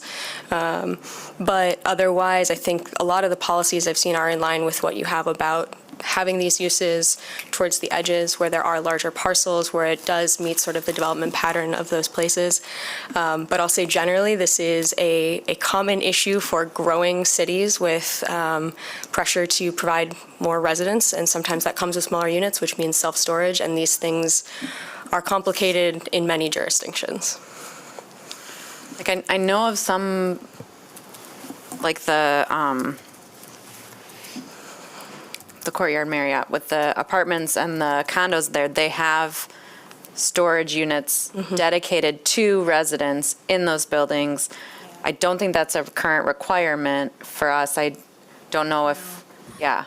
Yeah, actually, Tyler and I just talked about this, I think it was yesterday, and you're right, there is not a requirement for storage, that it would be a market-driven amenity within a multifamily development.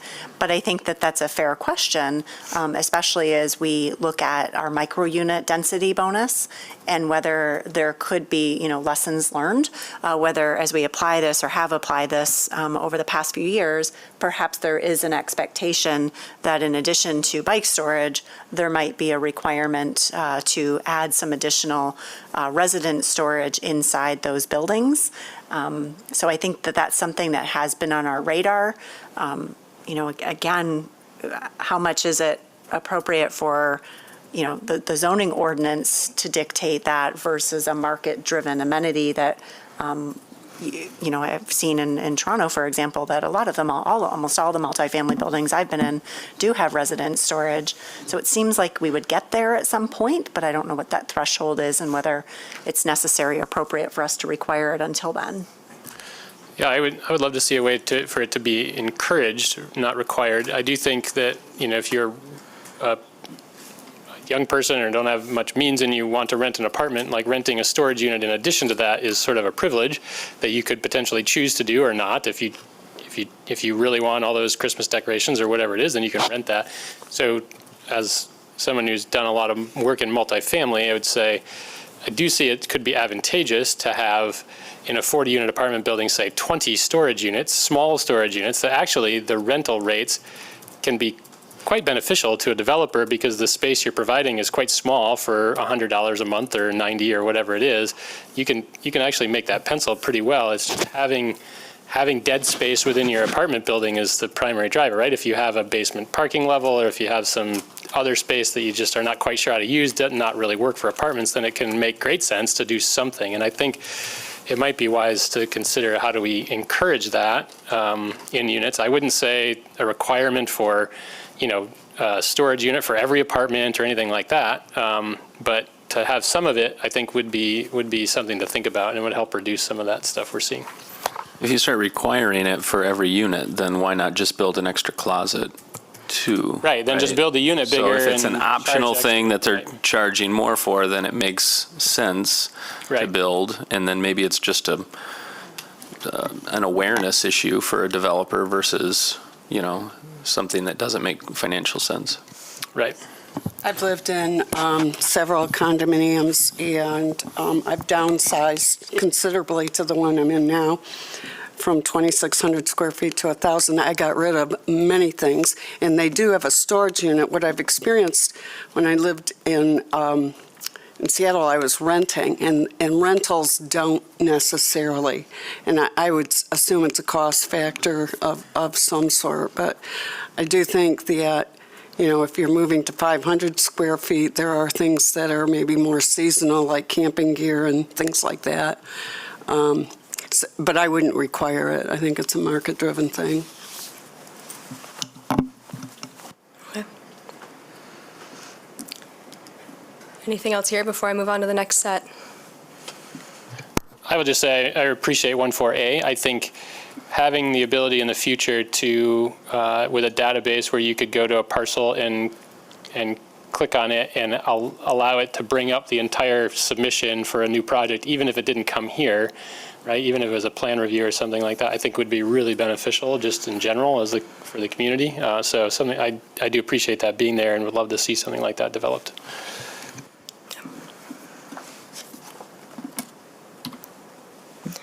All right, so continuation within this objective, the next set here start with a recommendation to develop an anti-displacement strategy. This is something that we've heard quite a bit about through public engagement, but we are not able to engage neighborhoods and communities at the level that would be necessary to tailor to their specific needs through this process. And so instead, the CMP provides some guidance about how that might be approached, how to plan ahead, how to protect long-term residents from adverse effects of rising rents, efforts to preserve existing affordable housing, and producing additional affordable housing. So this is in here, again, as a recommendation for further work, but does provide some guidance on how that might be undertaken. 1A6, again, we heard a lot through public engagement about some things that are just not possible because of state level requirements or prohibitions. Quite a bit of feedback about inclusionary zoning policies that are not currently possible. And so there's a recommendation here to support some of the policy changes that might be required for things that are desired at the level of Grand Rapids. There are currently efforts to provide small-scale developer training to residents, and this is something that could be strengthened and supported by multiple departments. And similarly, recommendation 1A9 to work with the larger metropolitan community acknowledges the need for collaboration in order to achieve many of these goals. One question I had, so under 1A5, the condominium bullet, so consider working with local and regional banks to address FHA requirements for condo ownership, and I guess I don't know what those are. Yeah, this is something that came through staff and department liaison review specifically, so I would need to look into that further to say exactly. I think it can be challenging to develop condos, right? Because condominium structures, banks are very reluctant to finance a condominium construction. And many banks will ask for over half the units to be pre-sold before you can start and that type of thing. So I appreciate this being here. One question I had related to this is, I don't know how that relates to anti-displacement, which to me means keeping residents that are there in place. So creation of a new condo, while making that easier, might be nice for new development. I'm not sure how it relates to anti-displacement. That was my question related to that bullet. And This, I mean, I think could probably live as on its own as a recommendation potentially, but this is getting at sort of the need to provide housing at all income levels in order to reduce the pressure sort of downward within the housing market. So if there are people who have the means to access a new condo, that, you know, naturally sort of frees up other housing within the market. And so there's a relationship, but I do take your point that it is not as strong as some of the others within that anti-displacement strategy point. Yeah, I also want to say that I appreciate 1A9 and just acknowledging the fact that the connection to the broader region and the importance of that collaboration. So yeah, I'm glad that's there. On that point, so we know we have the state institutions that aren't bound by zoning and planning, and we know we had some participation on the steering committee from some of them. I have a question somewhere in there.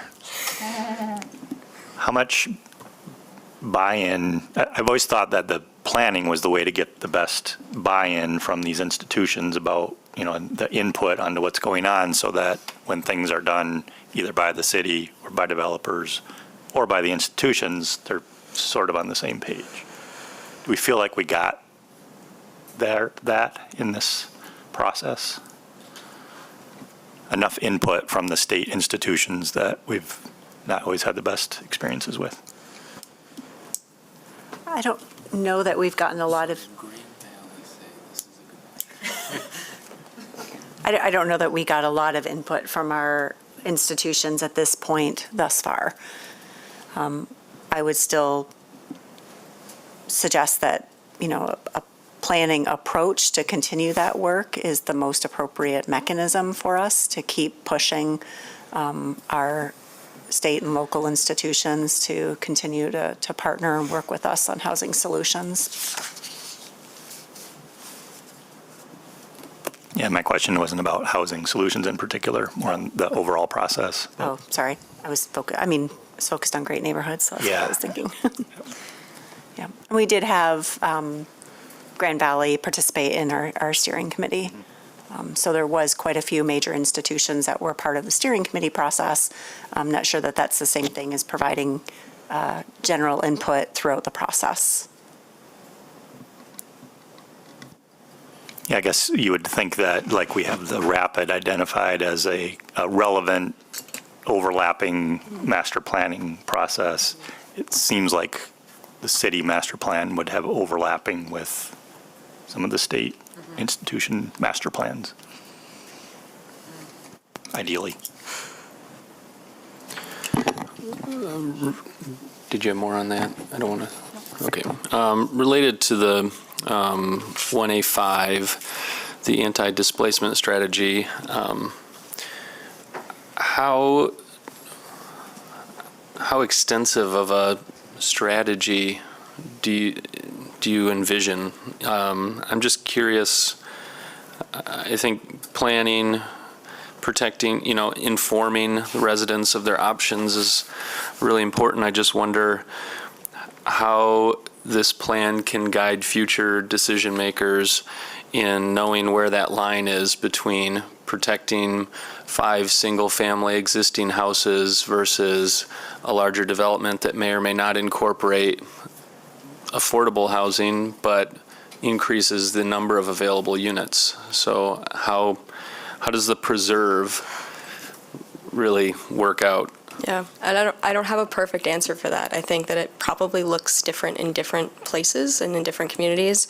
And to your point that the informing and providing meaningful channels for feedback and participation in some decision making is probably the most successful way to do that.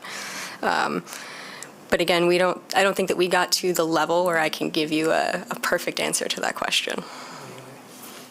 I do wonder to that extent if we identify how many will be displaced, may be displaced by a development in our consideration.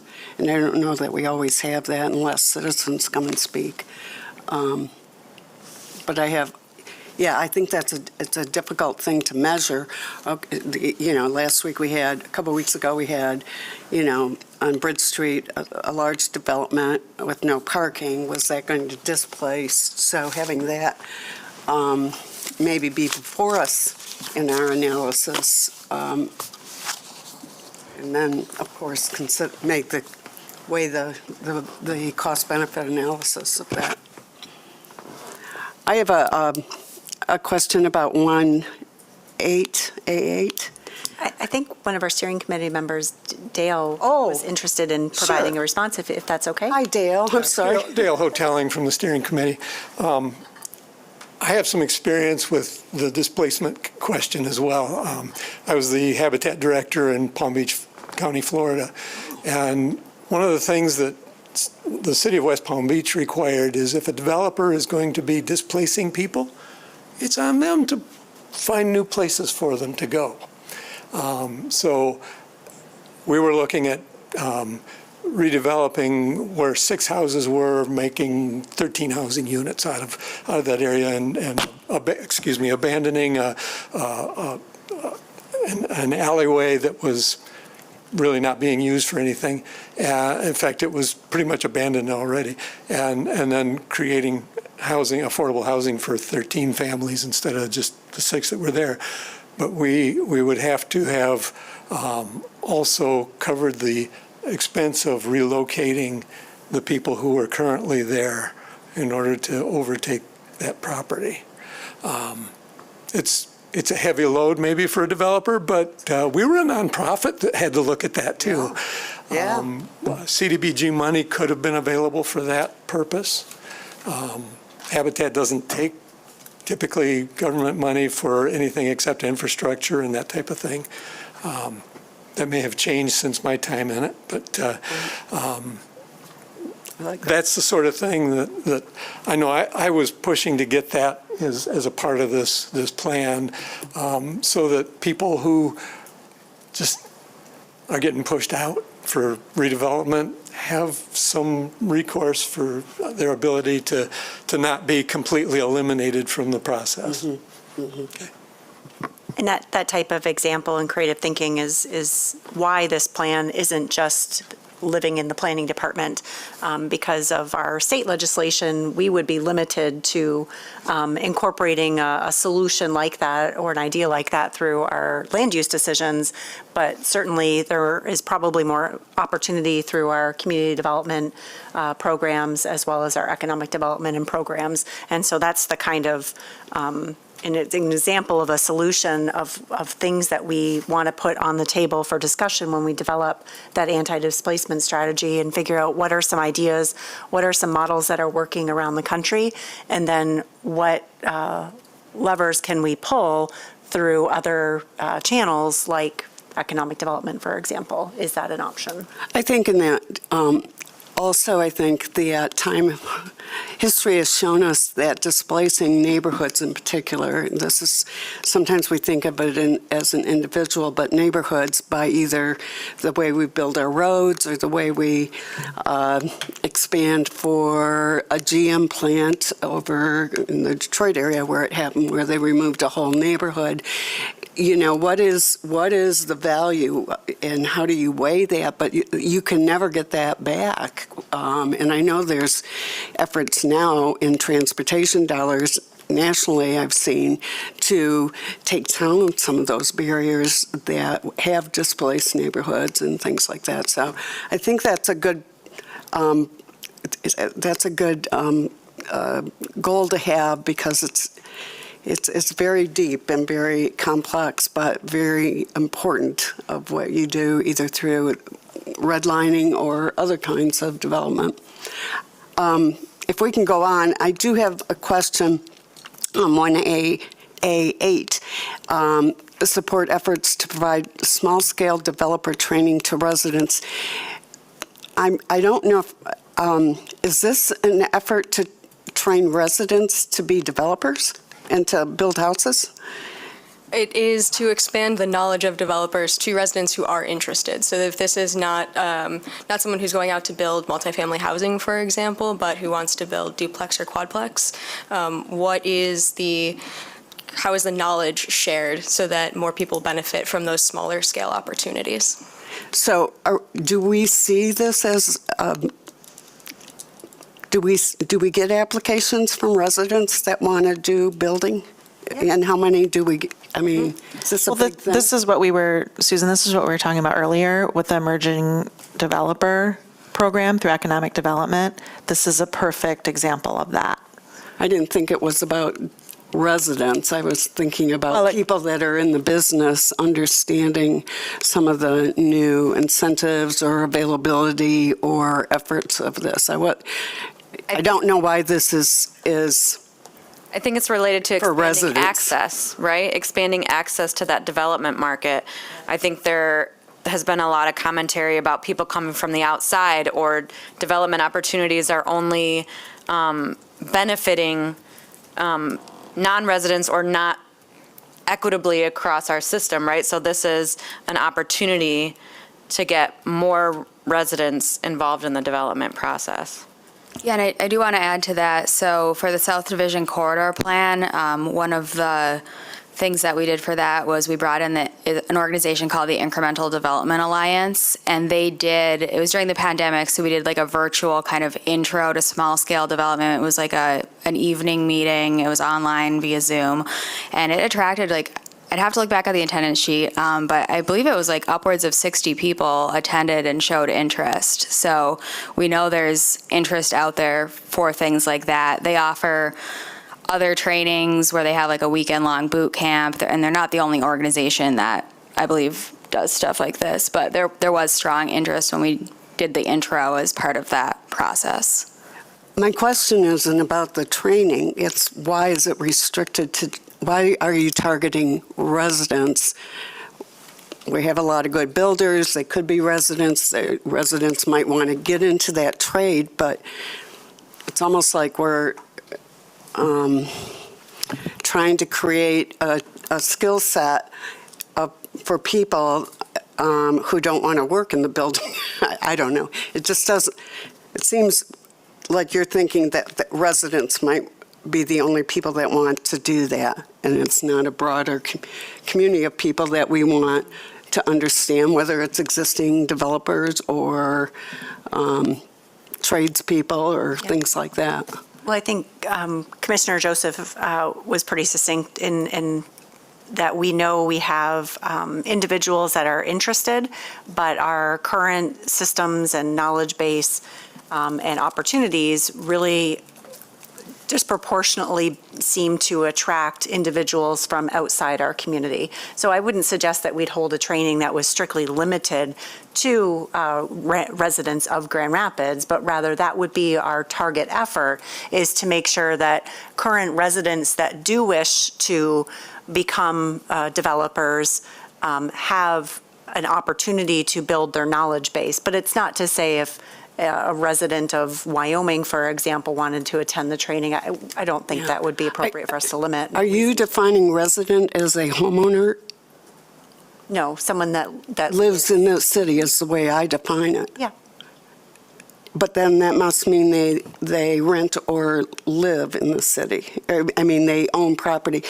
I guess what I'm saying is you're trying to get people to go into a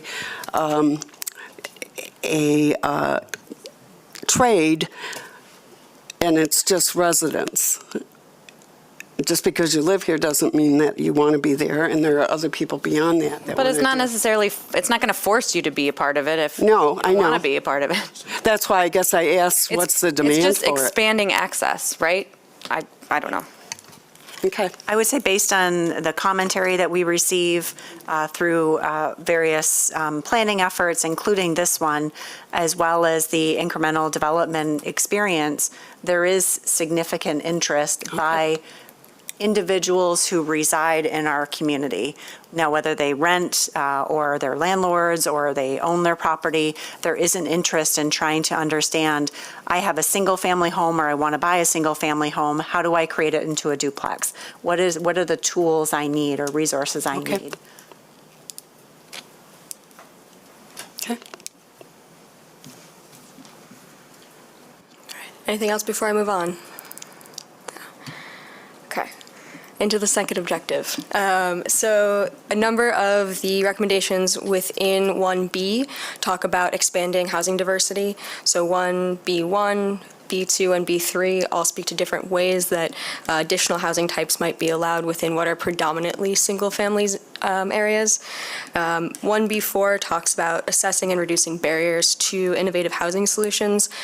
This is something that goes, again, beyond just planning. We know that there are potentially barriers within building codes and other requirements that may limit or encourage people to continue doing one thing when there's a host of options out there that could improve sustainability and efficiency in the building process, for example.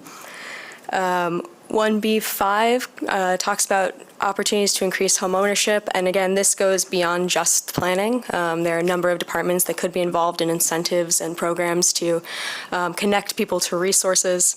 And then 1B6 directly supports the regional analysis of impediments to fair housing choice. There's good work being done outside of this process that should be considered when talking about neighborhood development.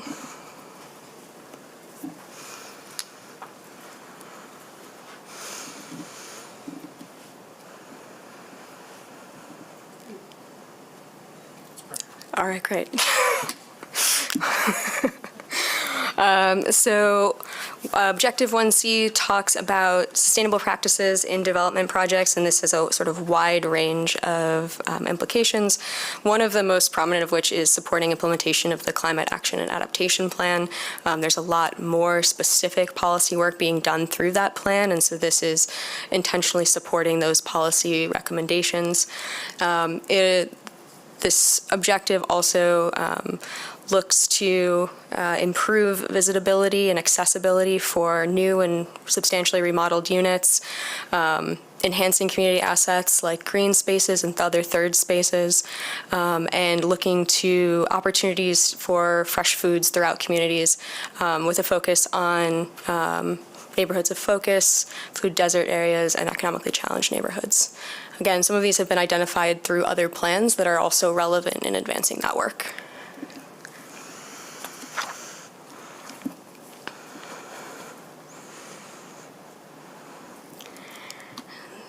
This one has a number of recommendations. So the second set of 1C recommendations go into more detail about support for community gardens and edible landscapes where they are appropriate, programs that support sustainable housing and provide assistance for people who are interested in green infrastructure on individual home sites, expanding the use of native plantings, working towards the city's tree canopy goal, supporting efforts for local energy production, and encouraging voluntary community benefit agreements, again, wherever they are appropriate.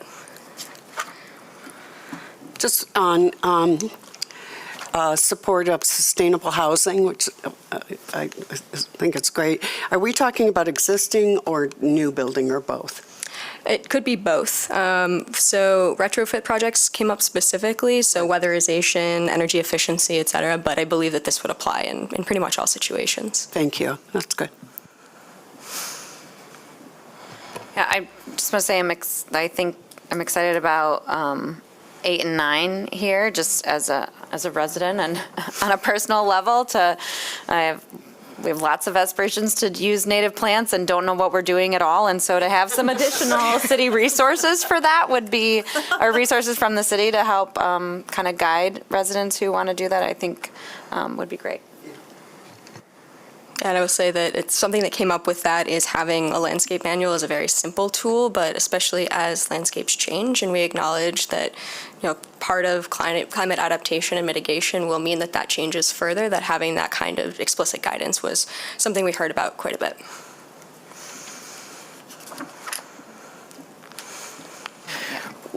there is some guidance on that existing.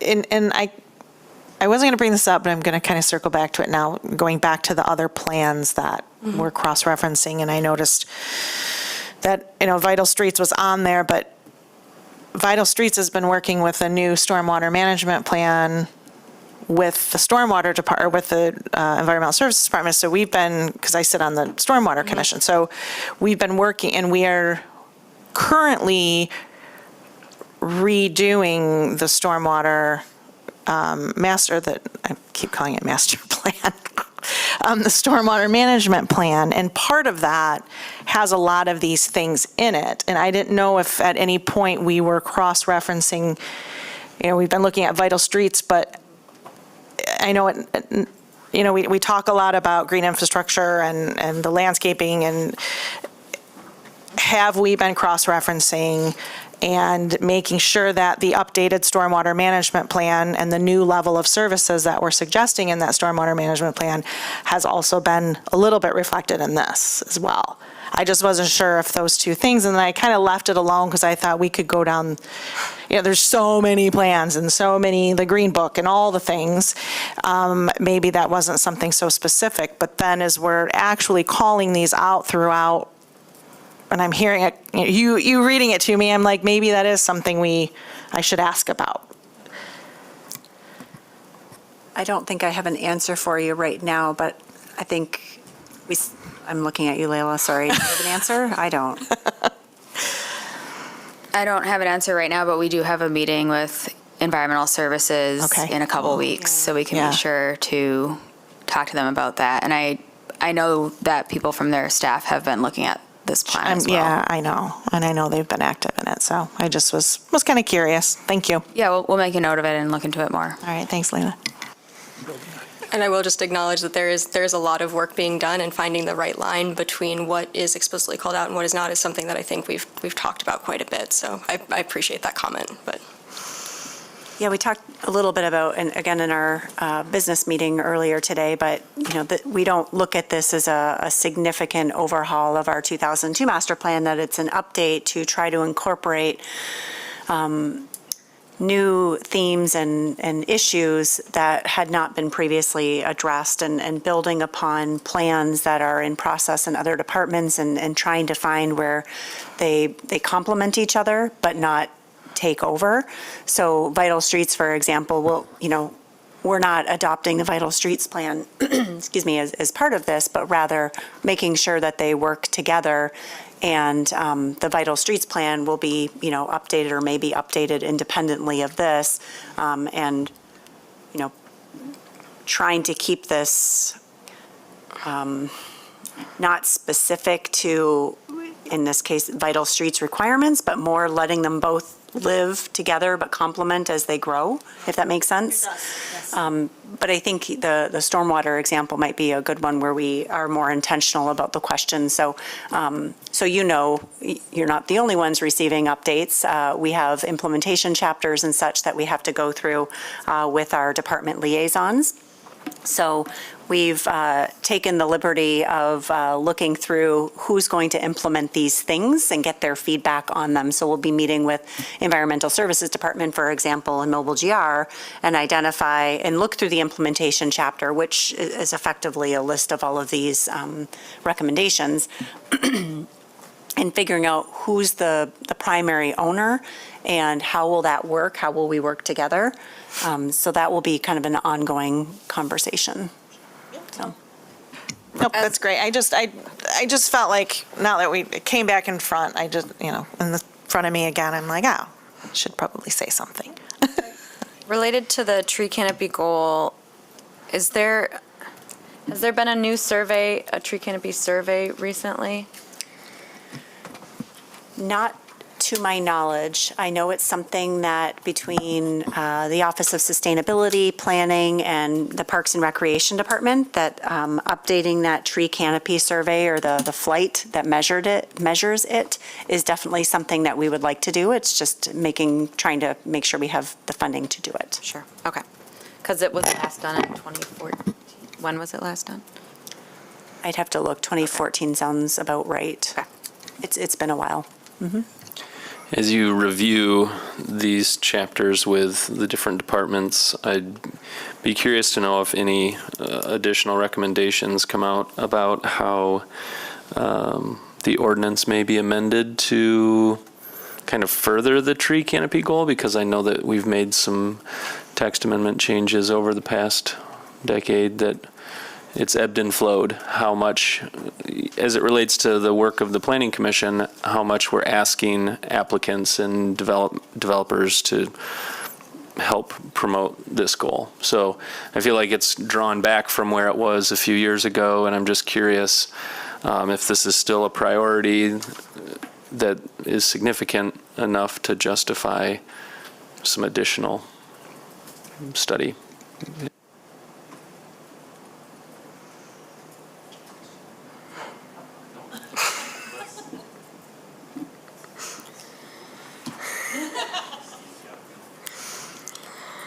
All right. So we've gone now through all of Great Neighborhoods. That is all of the recommendations. I wanted to highlight two changes that would result in notable policy changes, and that is 1B2 and 1B3, both of which would allow additional density in areas where, again, there's predominantly single family at the moment. 1B3 looks at some of the streets that can potentially handle additional residents and the additional capacity that comes with that. So while Kristen mentioned this is largely an update to the previous master plan, these are two things that would signify a shift.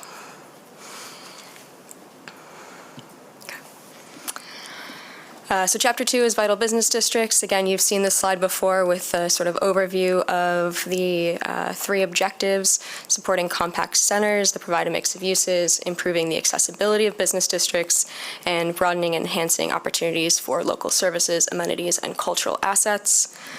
The first objective, which is supporting compact centers, all of these recommendations really work together and talk about encouraging density in areas that density will best serve the residents and businesses. So downtown and corridors that are served by regional transit routes, infill development where it is appropriate, taller buildings in commercial areas that can accept additional mixed use, and updating the ordinance to the zoning ordinance to potentially address the impacts of growth in these districts. So this may be providing additional guidance on things like self-service storage facilities or amenity requirements or gas stations, other auto-centric uses, sort of looking a little bit more closely at what growth in some of these areas may mean.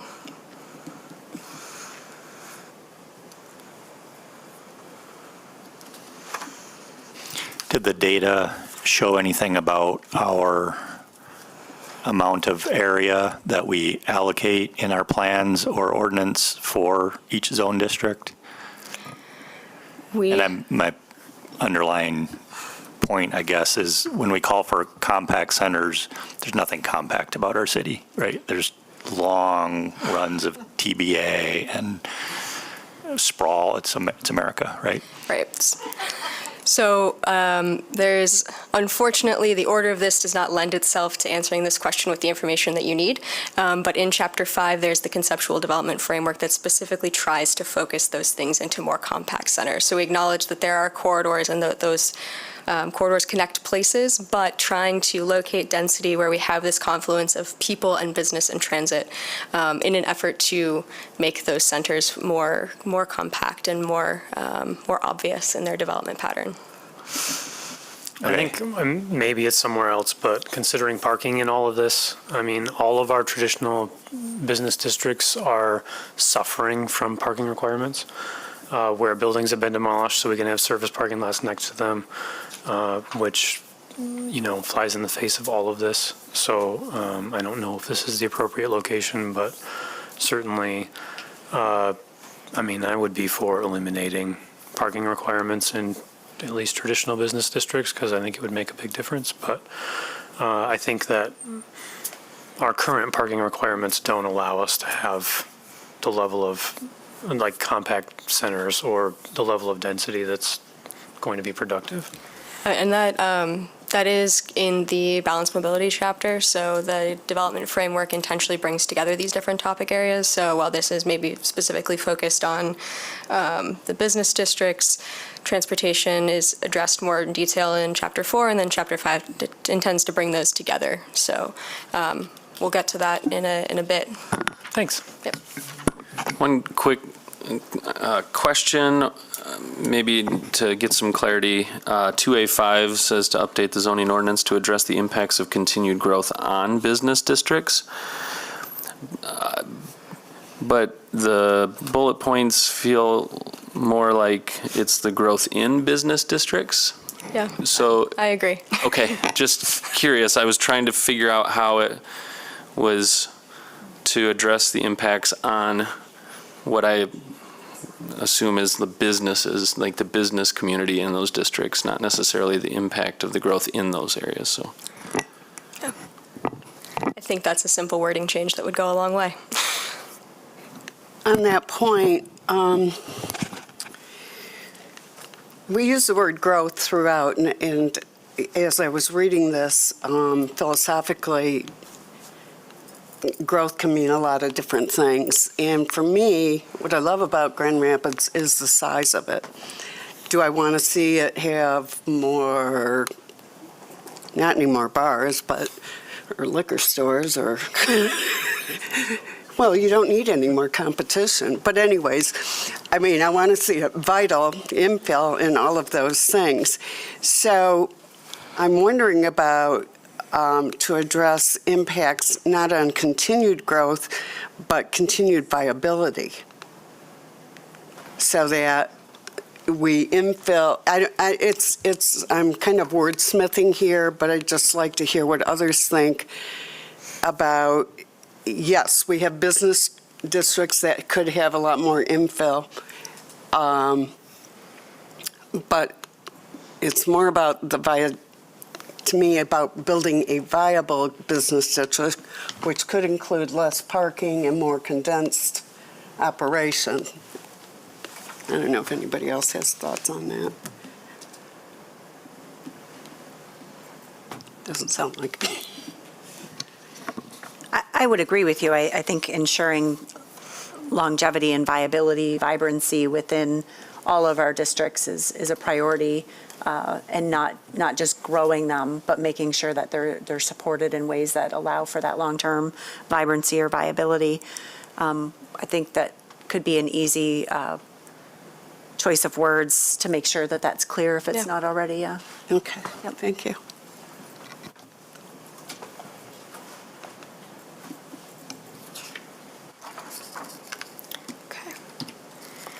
We'll move on to 2B, which is about improving the accessibility of business districts. And this is a lighter objective in part because a lot of what could be in this is contained in the balanced mobility chapter. So there's a lot of overlap between the topics in this.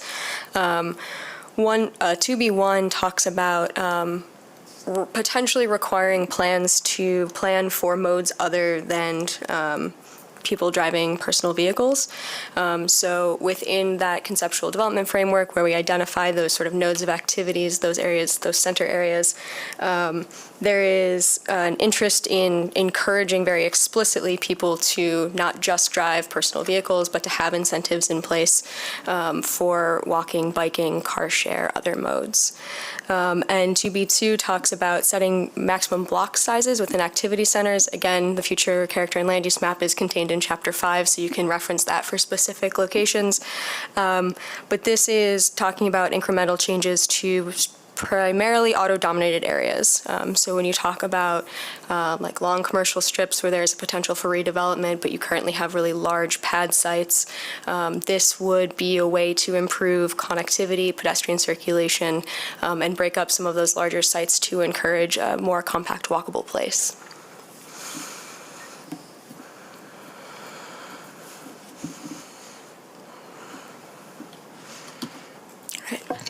I can comment if you want. You're looking at me. I mean, I love it. I'm very pleased with all of this.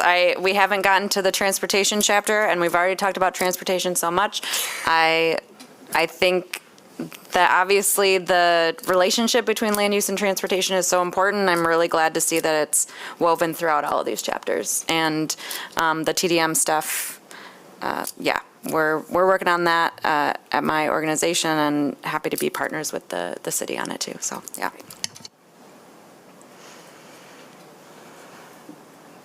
Great. All right. Objective 2C talks about broadening and enhancing opportunities for local services, amenities, and cultural assets. This includes evaluating potential strategies to protect significant community structures. And this is another recommendation that may look different in different places. Increasing the capacity of corridor improvement authorities to have meaningful impact in their districts. Continuing to provide private sector investments, or to support private sector investments in green infrastructure, and again, looks at other Grand Rapids goals, right? This is not something that happens in isolation. And to continue to support public art that's championed by community organizations. So this is everything from the public realm, cultural expressions within the public realm, other placemaking activities where they're possible in residential areas, parks, other public spaces. Do we have any incentives for green roofs, or has that not been something that's encouraged or developed in this area? There is, so green roofs can be used to offset the required green space where they are accessible, and they are also utilized to offset stormwater requirements on a development site. I don't see many, and I don't think I've seen many in this community. No, we don't see a lot. In Chicago, there's a lot. Yeah. I think they had a different program, if I remember correctly, for incentivizing green roofs. We haven't seen that here. Something we might want to look at.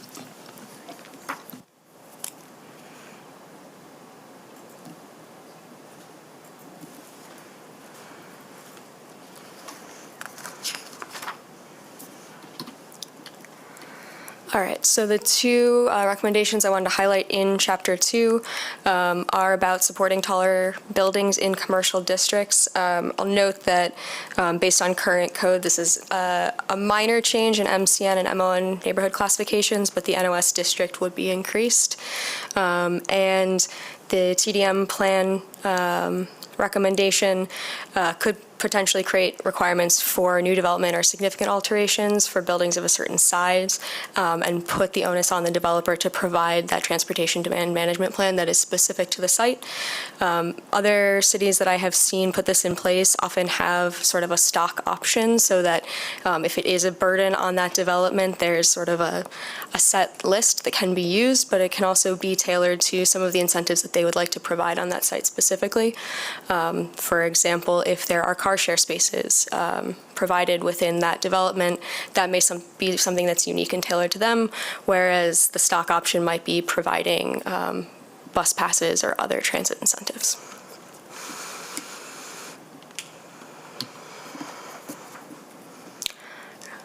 All right. On to Chapter 3, which is strong economy. Our objectives are to increase the density of high-wage jobs and decrease the wage gap, ensure a wide range of residents can access jobs, and to balance economic growth with priorities for the environment. Within the first objective, there's really a focus on supporting and growing the region into a major tech hub.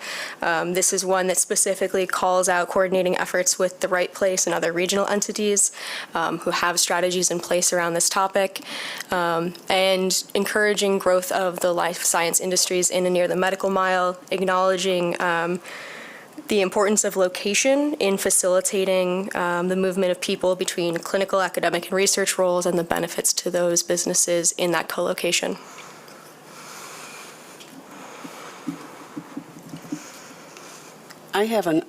Is this everything for a strong economy? This is for the first one, yes.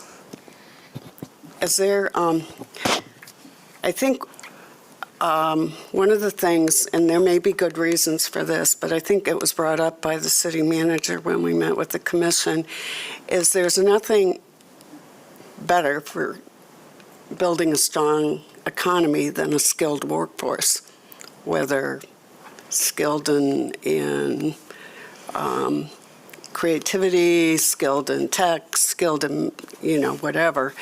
And we don't have anything about that as being a goal or a strategy that we promote and retain, and particularly retaining too is a key thing in that Michigan, for the most part, and I don't remember the statistics on Grand Rapids, loses a lot of our educated workforce that go to areas that have, better outdoor activities, more diversity, a number of other things. There's been a lot written about that, and that nowadays it's not about building smokestacks, it's about attracting talent. And I'm not thinking just, PhDs and things like that, skilled talent, whether, it's electricians or others in that. And yet we say a lot about mobility, and I maybe land use just doesn't go with that, but it's absent, it seems, in this part, and as a strong need to build a successful community. But maybe it doesn't go into a master plan. But anyways, that's. Yeah. So you can encourage the growth of life science, but what will encourage it more? So, always when you have a goal, you say why or how. It's people go to those communities. And luckily, we have a community where we have people with influence in philanthropy that build a research center here and bring a medical school here. So we've been able to do that, and that attracts highly educated people, but the opposite is equally important to attract high-tech companies. You have to have an educated workforce. And to retain them, because they graduate and then they leave, like my 3 children. Yeah, I think we can definitely take a closer look at that. I can see your point that we don't have reference to that, and I would agree that that's important. Thank you for bringing that up. Yeah, absolutely.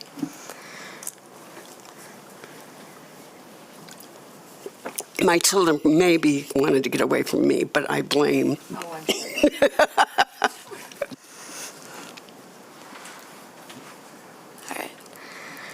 So the second objective within this chapter talks about ensuring a wide range of residents can access jobs, and this really focuses on identifying areas and properties that can be put into a higher and better use. So evaluating the reuse of obsolete industrial properties for other purposes, repositioning underutilized commercial properties for non-retail businesses, considering hybrid business use category within innovation districts, again, identified on that future character and land use map, but that is primarily areas that are in transition that have maybe previously had a heavier industrial use but can now be used for a light manufacturing, research and development, maybe potentially support a mix of uses that are compatible. And then evaluating, monitoring, and enhancing broadband access, understanding that the way that people work is changing and that is a key component of attracting and retaining workforce.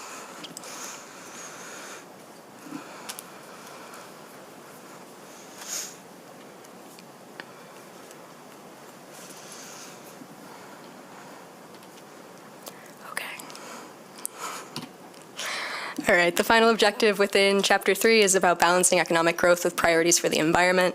A lot of this is in partnership with other departments within the city.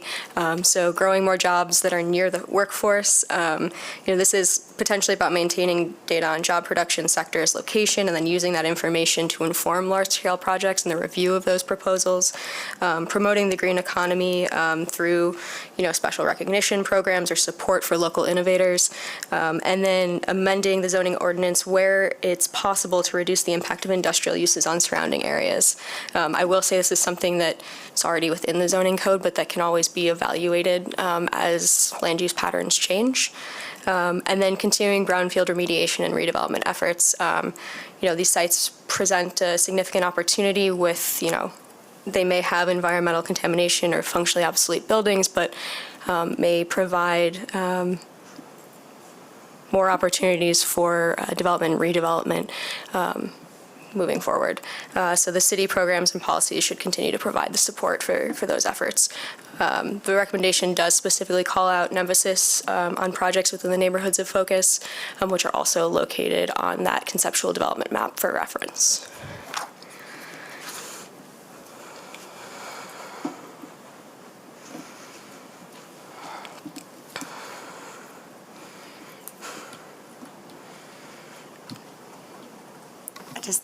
I just realized the last line of 3C3. Yes. Was that supposed to be specific? So it says, consider requiring all developments containing industrial uses to be reviewed by the Planning Commission. I think the intention was for those heavy industrial Yes. users, correct? Yes. Yeah, okay. And that can be clarified. Yeah, thank you. I don't think our intent And not every. is to require. No. We'll sync our own agendas, so.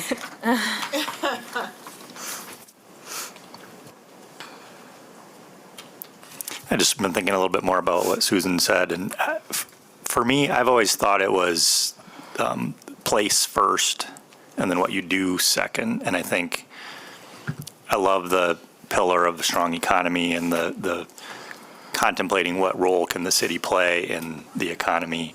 I think the primary one is the placemaking, and job creation is a fool's errand, as we know. It really doesn't always work the way that you think it would. So what is the city best at doing is providing form-based places with walkability and amenities, infrastructure.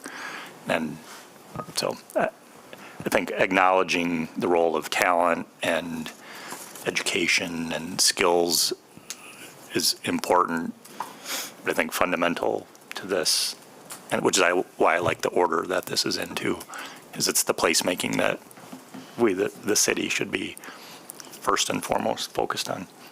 I do know, or do think that it's sort of sometimes a chicken egg thing. Talent and retention is about having great places as well. So I think it does go hand in hand. People leave because it's maybe not a diverse enough community, but we have diversity in there in the city. What can we do? So I do think placemaking has a role, but when I look at businesses, they don't look about what the place is. They look about, for the most part, where's the talent, where's the workforce? And particularly since we're losing, our manufacturing base is going to continue to go down, and that's not because they're moving offshore, that's because it's automated. I mean, most of the jobs that we've lost, it's not our major employers, so we have to look at what are the employment opportunities for our residents, and, hopefully we can build them from within, we can attract them, but now business is so much, and of course, depending on where this whole idea of working from home, which just boggles my mind what that's going to mean for our communities and society in general. Anyways, I've said enough.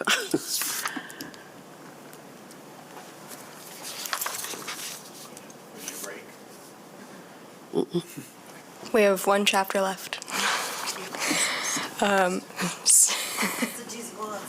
Yeah. So just before we move on to Chapter 4, I wanted to highlight two recommendations within the Strong Economy chapter. 3B3 about repositioning underutilized commercial retail properties to support non-retail business. This would likely require expanding the allowable uses in some areas, such as those designated as community activity centers on the future land use map. But that would evolve to allow more research and development and light manufacturing that wouldn't have a strong impact on nearby uses within some of those previously commercial and retail areas. And 3B4, which would potentially create, restructure, or refine use categories to focus more on impact within innovation districts, which again are those areas that are identified to be in transition. This is intentionally open-ended because it's a complicated issue, but I think that having the direction to look at some of these areas in transition is sort of a theme of that chapter.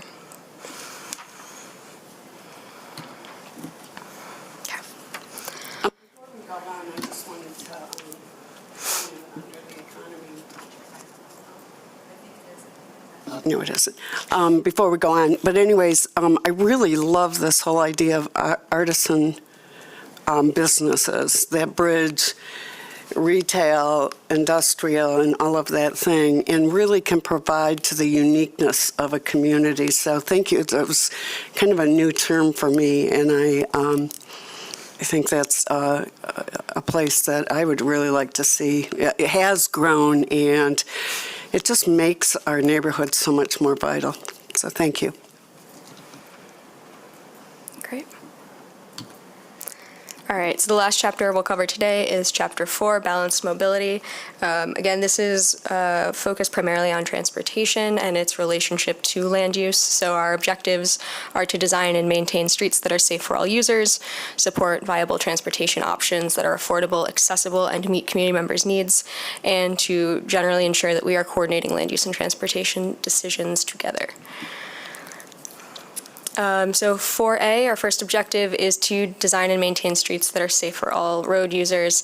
This really focuses on improving intersections and corridors that have the most serious and fatal traffic crashes, addressing those high crash intersections and corridors through whatever means are feasible, and so that may mean a quick build solution in the interim, and then providing citywide education and engagement about mobility projects and issues. We've heard a lot through engagement about how transportation and dangerous intersections in particular are influenced by behavior. And so while we can't address that in the CMP, it's acknowledged that there is more than just designing that needs to go into that. Yeah, I think this is great, and I think safety is a unifier, right? So people can get mad about parking and the way cyclists are going through intersections or whatever, but to frame things around safety, I think we all want to be able to move about our city and not get injured or killed. So, yeah, I think this is a good priority to have. Not to open a can of worms, but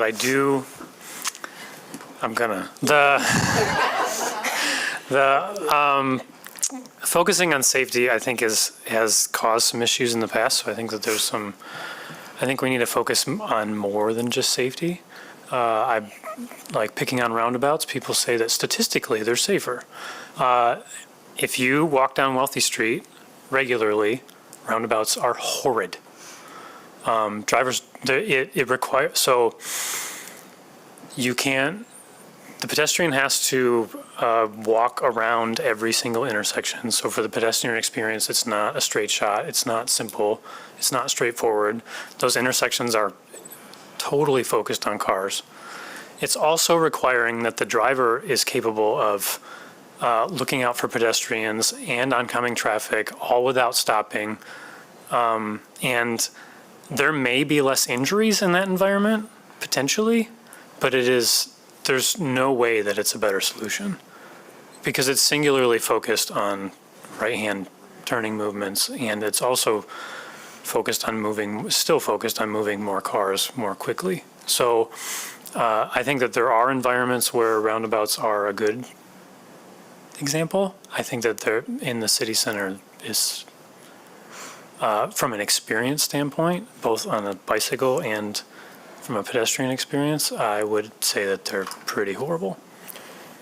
Yeah, I would agree. I think in that case we heard earlier today with the bridge, that's an area in particular where traffic moves really well through there, but it's, as someone who has utilized Mary Free Bed services a fair bit, it's very dangerous to cross those streets as a pedestrian and in those spaces now that traffic flows freely through there without stopping all the time. So I appreciate a roundabout in a more rural setting where, but in those areas it's been really challenging, and even in like on Fuller through MLK, people don't generally slow down as long as they're going north-south. They expect the east-west people to stop all the time, right? Paul lives there too, so I frequently pull out into there right in front of people, kind of to make a point, and probably at my own peril. Because people just cruise through there as if there's no sign at all. It's just about how quickly can I get around that pavement that someone put in my way, right, or that curbing. So yeah, I think, yeah, safety for all users is a key, and I don't know that we've always done a great job at that. Yeah, I'll just point out that we specifically do not point out locations and interventions. So there's, I think the unifier is intended to be safe design, and how that's applied and where that's applied is not for this document to do. Yeah. I think that's also where the education comes in, right? Like how to safely move about. But again, I'm not going to comment on where things are going either. I think maybe the for all is a bit part of the problem because all road users are not equal. And I think what I learned from Landon Bartley, who was a planner who went off and went to visit a lot of cities around the world and how have they made their cities safer. The ones that had a hierarchy of need or safety were the ones that were better designed for humans first. And so it wasn't, even when we say safe for all users, that suggests that a pedestrian and a car driver are on equal terms, but they're in no way equal, right? So perhaps we can insert more of a hierarchy. So some of that does go to the Vital Streets Plan and their role in this, and so there's intentionally sort of that bridge between these two documents, and within that, the different types of roadway have different emphasis. So there are some that are identified to be priority for pedestrians, and there are some where the priority, especially in like industrial areas, is more for that vehicular traffic. And so I take your point well, and I think a lot of that work is done in the Vital Streets Plan. I think it is, but I think we could probably look at the wording of that objective to make sure that we're reinforcing the fact that there is a hierarchy that may not be as evident right here. Oh, that was an awful sound. Yeah. That there is a hierarchy in place, that the city does prioritize people over vehicles, but I can appreciate that might not be evident here. Yeah, absolutely. Sure. Yeah, I guess when I was thinking about it, I think about the fact that like historically we've prioritized cars over everything else. And so to see effort being made to acknowledge other modes and the users of those modes being safe, I appreciate it, but I also take everyone's comments to heart.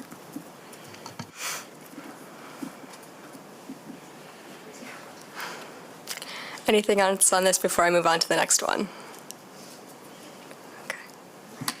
Okay.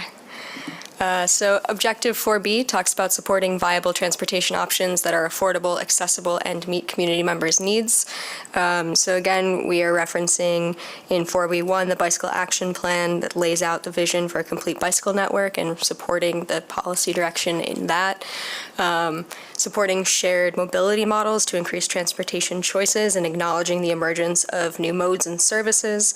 And there are opportunities for more neighborhoods to receive strong first and last mile connection opportunities through some of those programs. So looking at potential partnerships for those services. Promoting electric bicycle and vehicle ownership and ensuring that the infrastructure to support them is accessible, that there are chargers and the right-of-way and parking lots and garages where that's appropriate. Supporting programs like TDM programs that encourage travel by modes other than personal vehicles, so sort of doubling down on that recommendation within Chapter 2. And supporting collaboration between businesses, organizations, and communities to expand commute options. So, this could be working with employers within specific geographies, park and ride programs, other things that can supplement the transportation system. And then continuing to invest in amenities that support those networks. specifically transit stop amenities, so shelters, arrival information, lighting, and hence pedestrian crossings to make sure that those are safe and comfortable spaces. And then working with MDOT to address highways specifically, but this is about sort of more global collaboration. Obviously, there are MDOT roadways within the city of Grand Rapids, and it requires collaboration to make those work for everyone. Right, yeah, I wondered about the focus on like freeways and stuff when we have other M routes that potentially are more challenging when it comes to both safety and land use, and so I didn't know.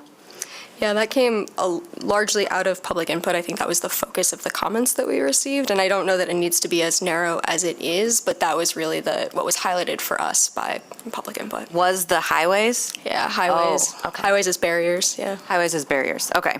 So maybe the other stuff is more related to development, but it feels like collaboration with MDOT on those M routes would also be beneficial to have in here. I wonder if we go back to, I think, something we were talking about earlier, want to talk about where they create barriers to neighborhoods. So one side of the neighborhood lives on the other side of an expressway, which happens on Bridge Street and some other streets here. Anyways, just a thought. Mm-hmm. I do want to say that I really like the idea of encouraging ride sharing. There are programs in bigger cities where you can rent a car or a truck or whatever by an hour. And when you think about that, you probably at most use a car maybe 4 hours a day and you don't use it. And then you look at what you showed as the cost for having that kind of traffic. I've read, who knows what's true and not anymore, but that more and more younger people are moving in that direction of sharing either a car or renting by the hour. And of course, we know Uber and the success of that, not just to enable drinking.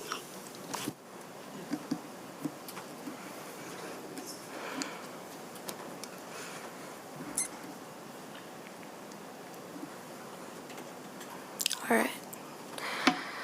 So the third objective within this chapter is about coordinating land use and transportation decisions, and as we've already talked about, that's kind of what this whole chapter is about, but this is some more focused recommendations. Reducing minimum parking requirements to support compact growth being the first one, and this is allowing reductions or elimination as an incentive to encourage infill and broadly expanding the places where buy rate reductions would be allowed and the criteria that might go into waiving parking regulations in more development situations.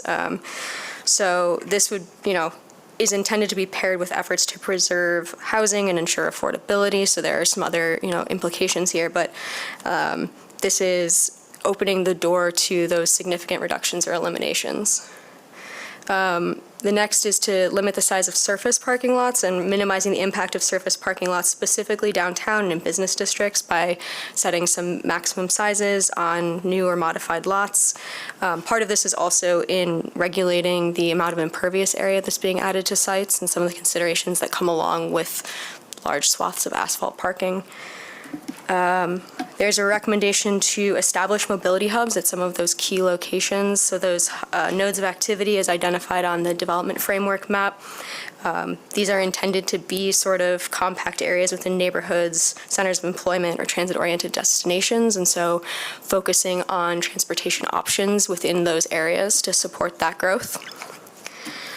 Developing curbside management guidelines that address things like loading zones, drop-off pickup for car share and ride share, on-street parking, and bicycle and scooter parking. There's some of this that already exists, but making sure that these guidelines are comprehensive and holistic. There's also some sort of general recommendations about trying to ensure that new developments maintain walkable and bikeable roadway networks with appropriate access to transit, and so really considering this in new development. And then broadly supporting the implementation of the Vital Streets Plan. We acknowledge that a lot of work has been done already through that plan, ensuring that as land use context changes over time, that is reviewed and modified accordingly, and that these documents continue to work together.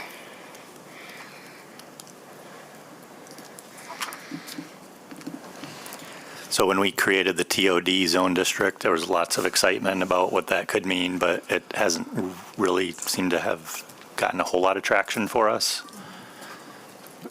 Any theories as to why not? And is this an opportunity to get more traction? I don't know that I have strong theories on why it has not panned out the way we had anticipated or hoped. I think one part is that we did not rezone land to TOD as an implementation strategy of any plan that was adopted. Instead, we've been looking at, as opportunities present themselves, that TODs could be considered. So maybe that approach has made it more challenging. I think also maybe condensing some with those activity nodes, condensing those locations where the TODs might be more appropriate. But maybe also looking at what are the requirements, because I remember we did consider implementing TOD along Michigan Street, and there was a lot of concern about how the building height because the parcels are not that deep on Michigan Street in the location we were talking about, and yet the allowable building height was 7 or 8 stories.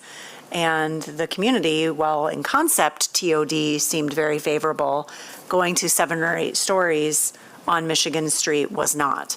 And so maybe there's also some modifications or tailoring we need to do with what are the specific requirements relative to the context of the neighborhood or the district that we're in.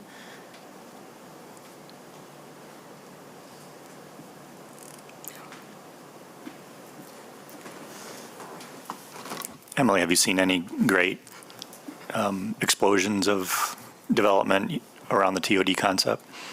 I can think of a few examples around the city of Portland in Oregon in some of their suburban neighbors where they had TOD districts designated within what were really suburban communities. And as transit reached into those areas, some of the incentives provided around those transit stops really made it viable to create some more mixed-use districts. By transit, that's specific to the light rail. I was going to say, was that rail or? That is light rail. Yeah. Yeah. And I think that that's where you see, when you say explosion, that's what I think of.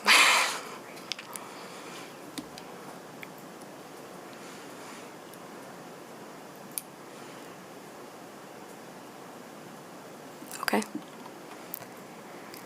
So 2 changes I want to highlight in this one are 4C1, which is reducing minimum parking requirements to support compact growth. So this would allow for reductions as an incentive. And we call out specifically properties located along transit routes and on streets that identify pedestrians as priority users in the Vital Streets Plan. I'll point out that that's almost all. The exceptions are the maker and industrial districts that are primarily in more industrial areas, and then the crosstown connectors, which are have high capacity, larger arterials, as well as in neighborhood centers. So some of those sort of neighborhood-oriented business areas. And to allow by right reductions in more situations and expand the opportunity to waive parking regulations in more situations. The other one is 4C2, which is limit the size of surface parking lots. So setting maximum sizes on lots that could be regulated by spaces, by amount of impervious areas. There are a number of ways to get at that. But we heard pretty clearly through public engagement that people are interested in more spaces activated by people and not for storage of cars. And to potentially restrict the creation of new parking, especially in downtown and activity centers where we are intentionally trying to create more walkable, compact environments. Have you ever seen any efforts to, in my neighborhood, and I see this in other neighborhoods, where you have parking lots that are dedicated to one purpose, a bank. On Bridge Street, there's a restaurant. It's Mexican restaurant that's being redone, and it's got a lot of parking in front of it. And over on Leonard, there's I think a drive-through, I can't remember what it is, by your place, that has parking. Any incentives to let them share that parking with others? Because a lot of times I see all these empty spaces, and of course it's restricted. People there are some people that, I won't name names, that will park in those spaces and try to get away with it. But I always think, what a waste of all that great parking. I don't know if we have anything that says, boy, if you share that or something, we'll let you have another level. Yeah, we don't currently have any incentives available for parking, for the shared parking. So something we could definitely think about as we move into the implementation phase. Yeah.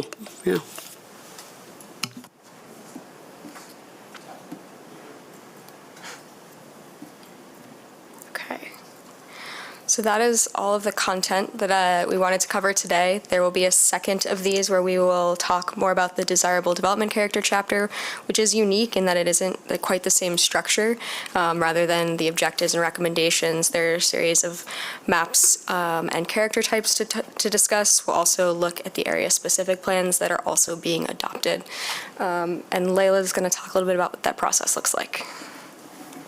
Yes, so you've seen this schedule before. We are at the end of the August column. I do want to note that the high-level staff briefing, a summary basically of this meeting at City Commission, has been moved from next Tuesday's meeting to September 10th instead. So we've updated that here. So just make note of that change. And then we'll be back on September 12th, like Emily said, for the next half of this plan.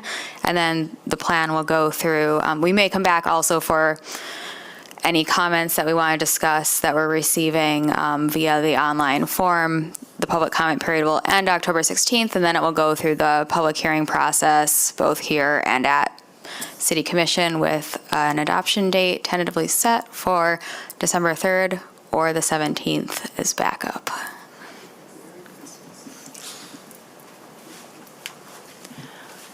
All right, so hopefully this was helpful. It was really good conversation, so thank you for that. And if there are tweaks to the format that you think would also be beneficial, just let us know. But this is how we would anticipate moving through our next deep dive as well. So thank you. Thank you, Emily and Layla and Sarah and Dale, Kristen. Nice job. Any other discussion for Planning Commission? Then we'll open up our public comment period for anyone who would like to address the commission. Make your way to the microphone, state your name for the record, and you'll have 3 minutes to share your thoughts. Good afternoon, Commissioners. My name is Nathan Biller. I'm a small local infill developer who's been building homes in GR for over a decade. Thank you for the opportunity to speak. I'm here to address a conflict I noticed when reviewing the current draft of the CMP. While the plan encourages accessibility improvements like zero-step entrances, it vehemently emphasized preserving existing setbacks.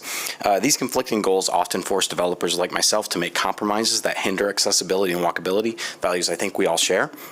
In a recent project, I had to raise the entire property by 12 inches to meet both the required building line and the necessary slope for sewer access. This eliminated the possibility of a zero-step entrance, making the units less accessible. Setbacks are more than just a minor inconvenience. They're a barrier to creating the inclusive, vibrant communities we all want. I did a quick back-of-the-napkin calculation using an average lot that mandated setbacks, making it illegal to build on about 55% of all TN LDR zoned land, which is a significant amount of unusable space, especially while we're in a housing crisis. But it's within your power to convert that wasted space into potential housing with a stroke of a pen. Or at least open the door to that possibility in the ordinance rewrite instead of slamming it shut with the existing language. I urge you to consider tweaking the master plan to eliminate or at least relax setback requirements. This change could profoundly impact our city over the next 20 years by promoting density and sustainability, creating more walkable communities, increasing tax revenue, and finally by returning us to historic patterns of development. Many of our most cherished neighborhoods were built without mandated setbacks, where it would be illegal to rebuild them today. Side yard setbacks in the TN LDR that require 5 feet on each side, but a total of 14 feet instead of 10 doesn't seem logical, since 5 plus 5 equals 10, not 14. Tomorrow, I'm going to be breaking ground on a side-by-side duplex on a typical 44-foot lot. 14-foot setbacks reduce each unit to just shy of 15 feet. If the side yard setbacks of 5 feet on each side were sufficient, those extra 4 feet would allow us to increase each unit to be 13% wider, which is pretty significant in a narrow floor plan. If it was 3 feet, that'd be 27% more. Instead, our zoning code forces me to build inefficient floor plans. Because these projects of mine will almost certainly outlive me, my hope is that our future zoning will support efficient layouts, especially in compact neighborhoods. Importantly, setbacks affect small lots the most, and since one of the recent unanimous zoning amendments decreased frontage requirements, relaxing setbacks seems like a prudent next step. I also question the strong emphasis on maintaining setbacks. At the 4 engagement events, setbacks weren't explicitly discussed, while affordable housing was a dominant concern. The only comments regarding setbacks was to reduce or eliminate them, and yet the plan incongruously mentions preserving or maintaining existing setbacks 17 times. While some might prefer consistent setbacks, you know that housing is a complex system. Given the choice between historical setbacks with high housing costs or relaxed setbacks with more affordable housing, I believe most Grand Rapidians would choose the latter, and I wonder what you would choose. In conclusion, I urge you to correct the outdated practices and shake us free from the past by revising the draft plan to relax or eliminate setbacks. Thank you for consideration, and thank you for your service to Grand Rapids. Thank you. Good timing. Anyone else? Can I ask a point of order? If I wanted to talk about, I won't mention setbacks, can I make another comment or no? Sorry, no. But we'll be here again in a couple weeks. We'll close the public comment period. And anything else from the director? Okay, we are adjourned.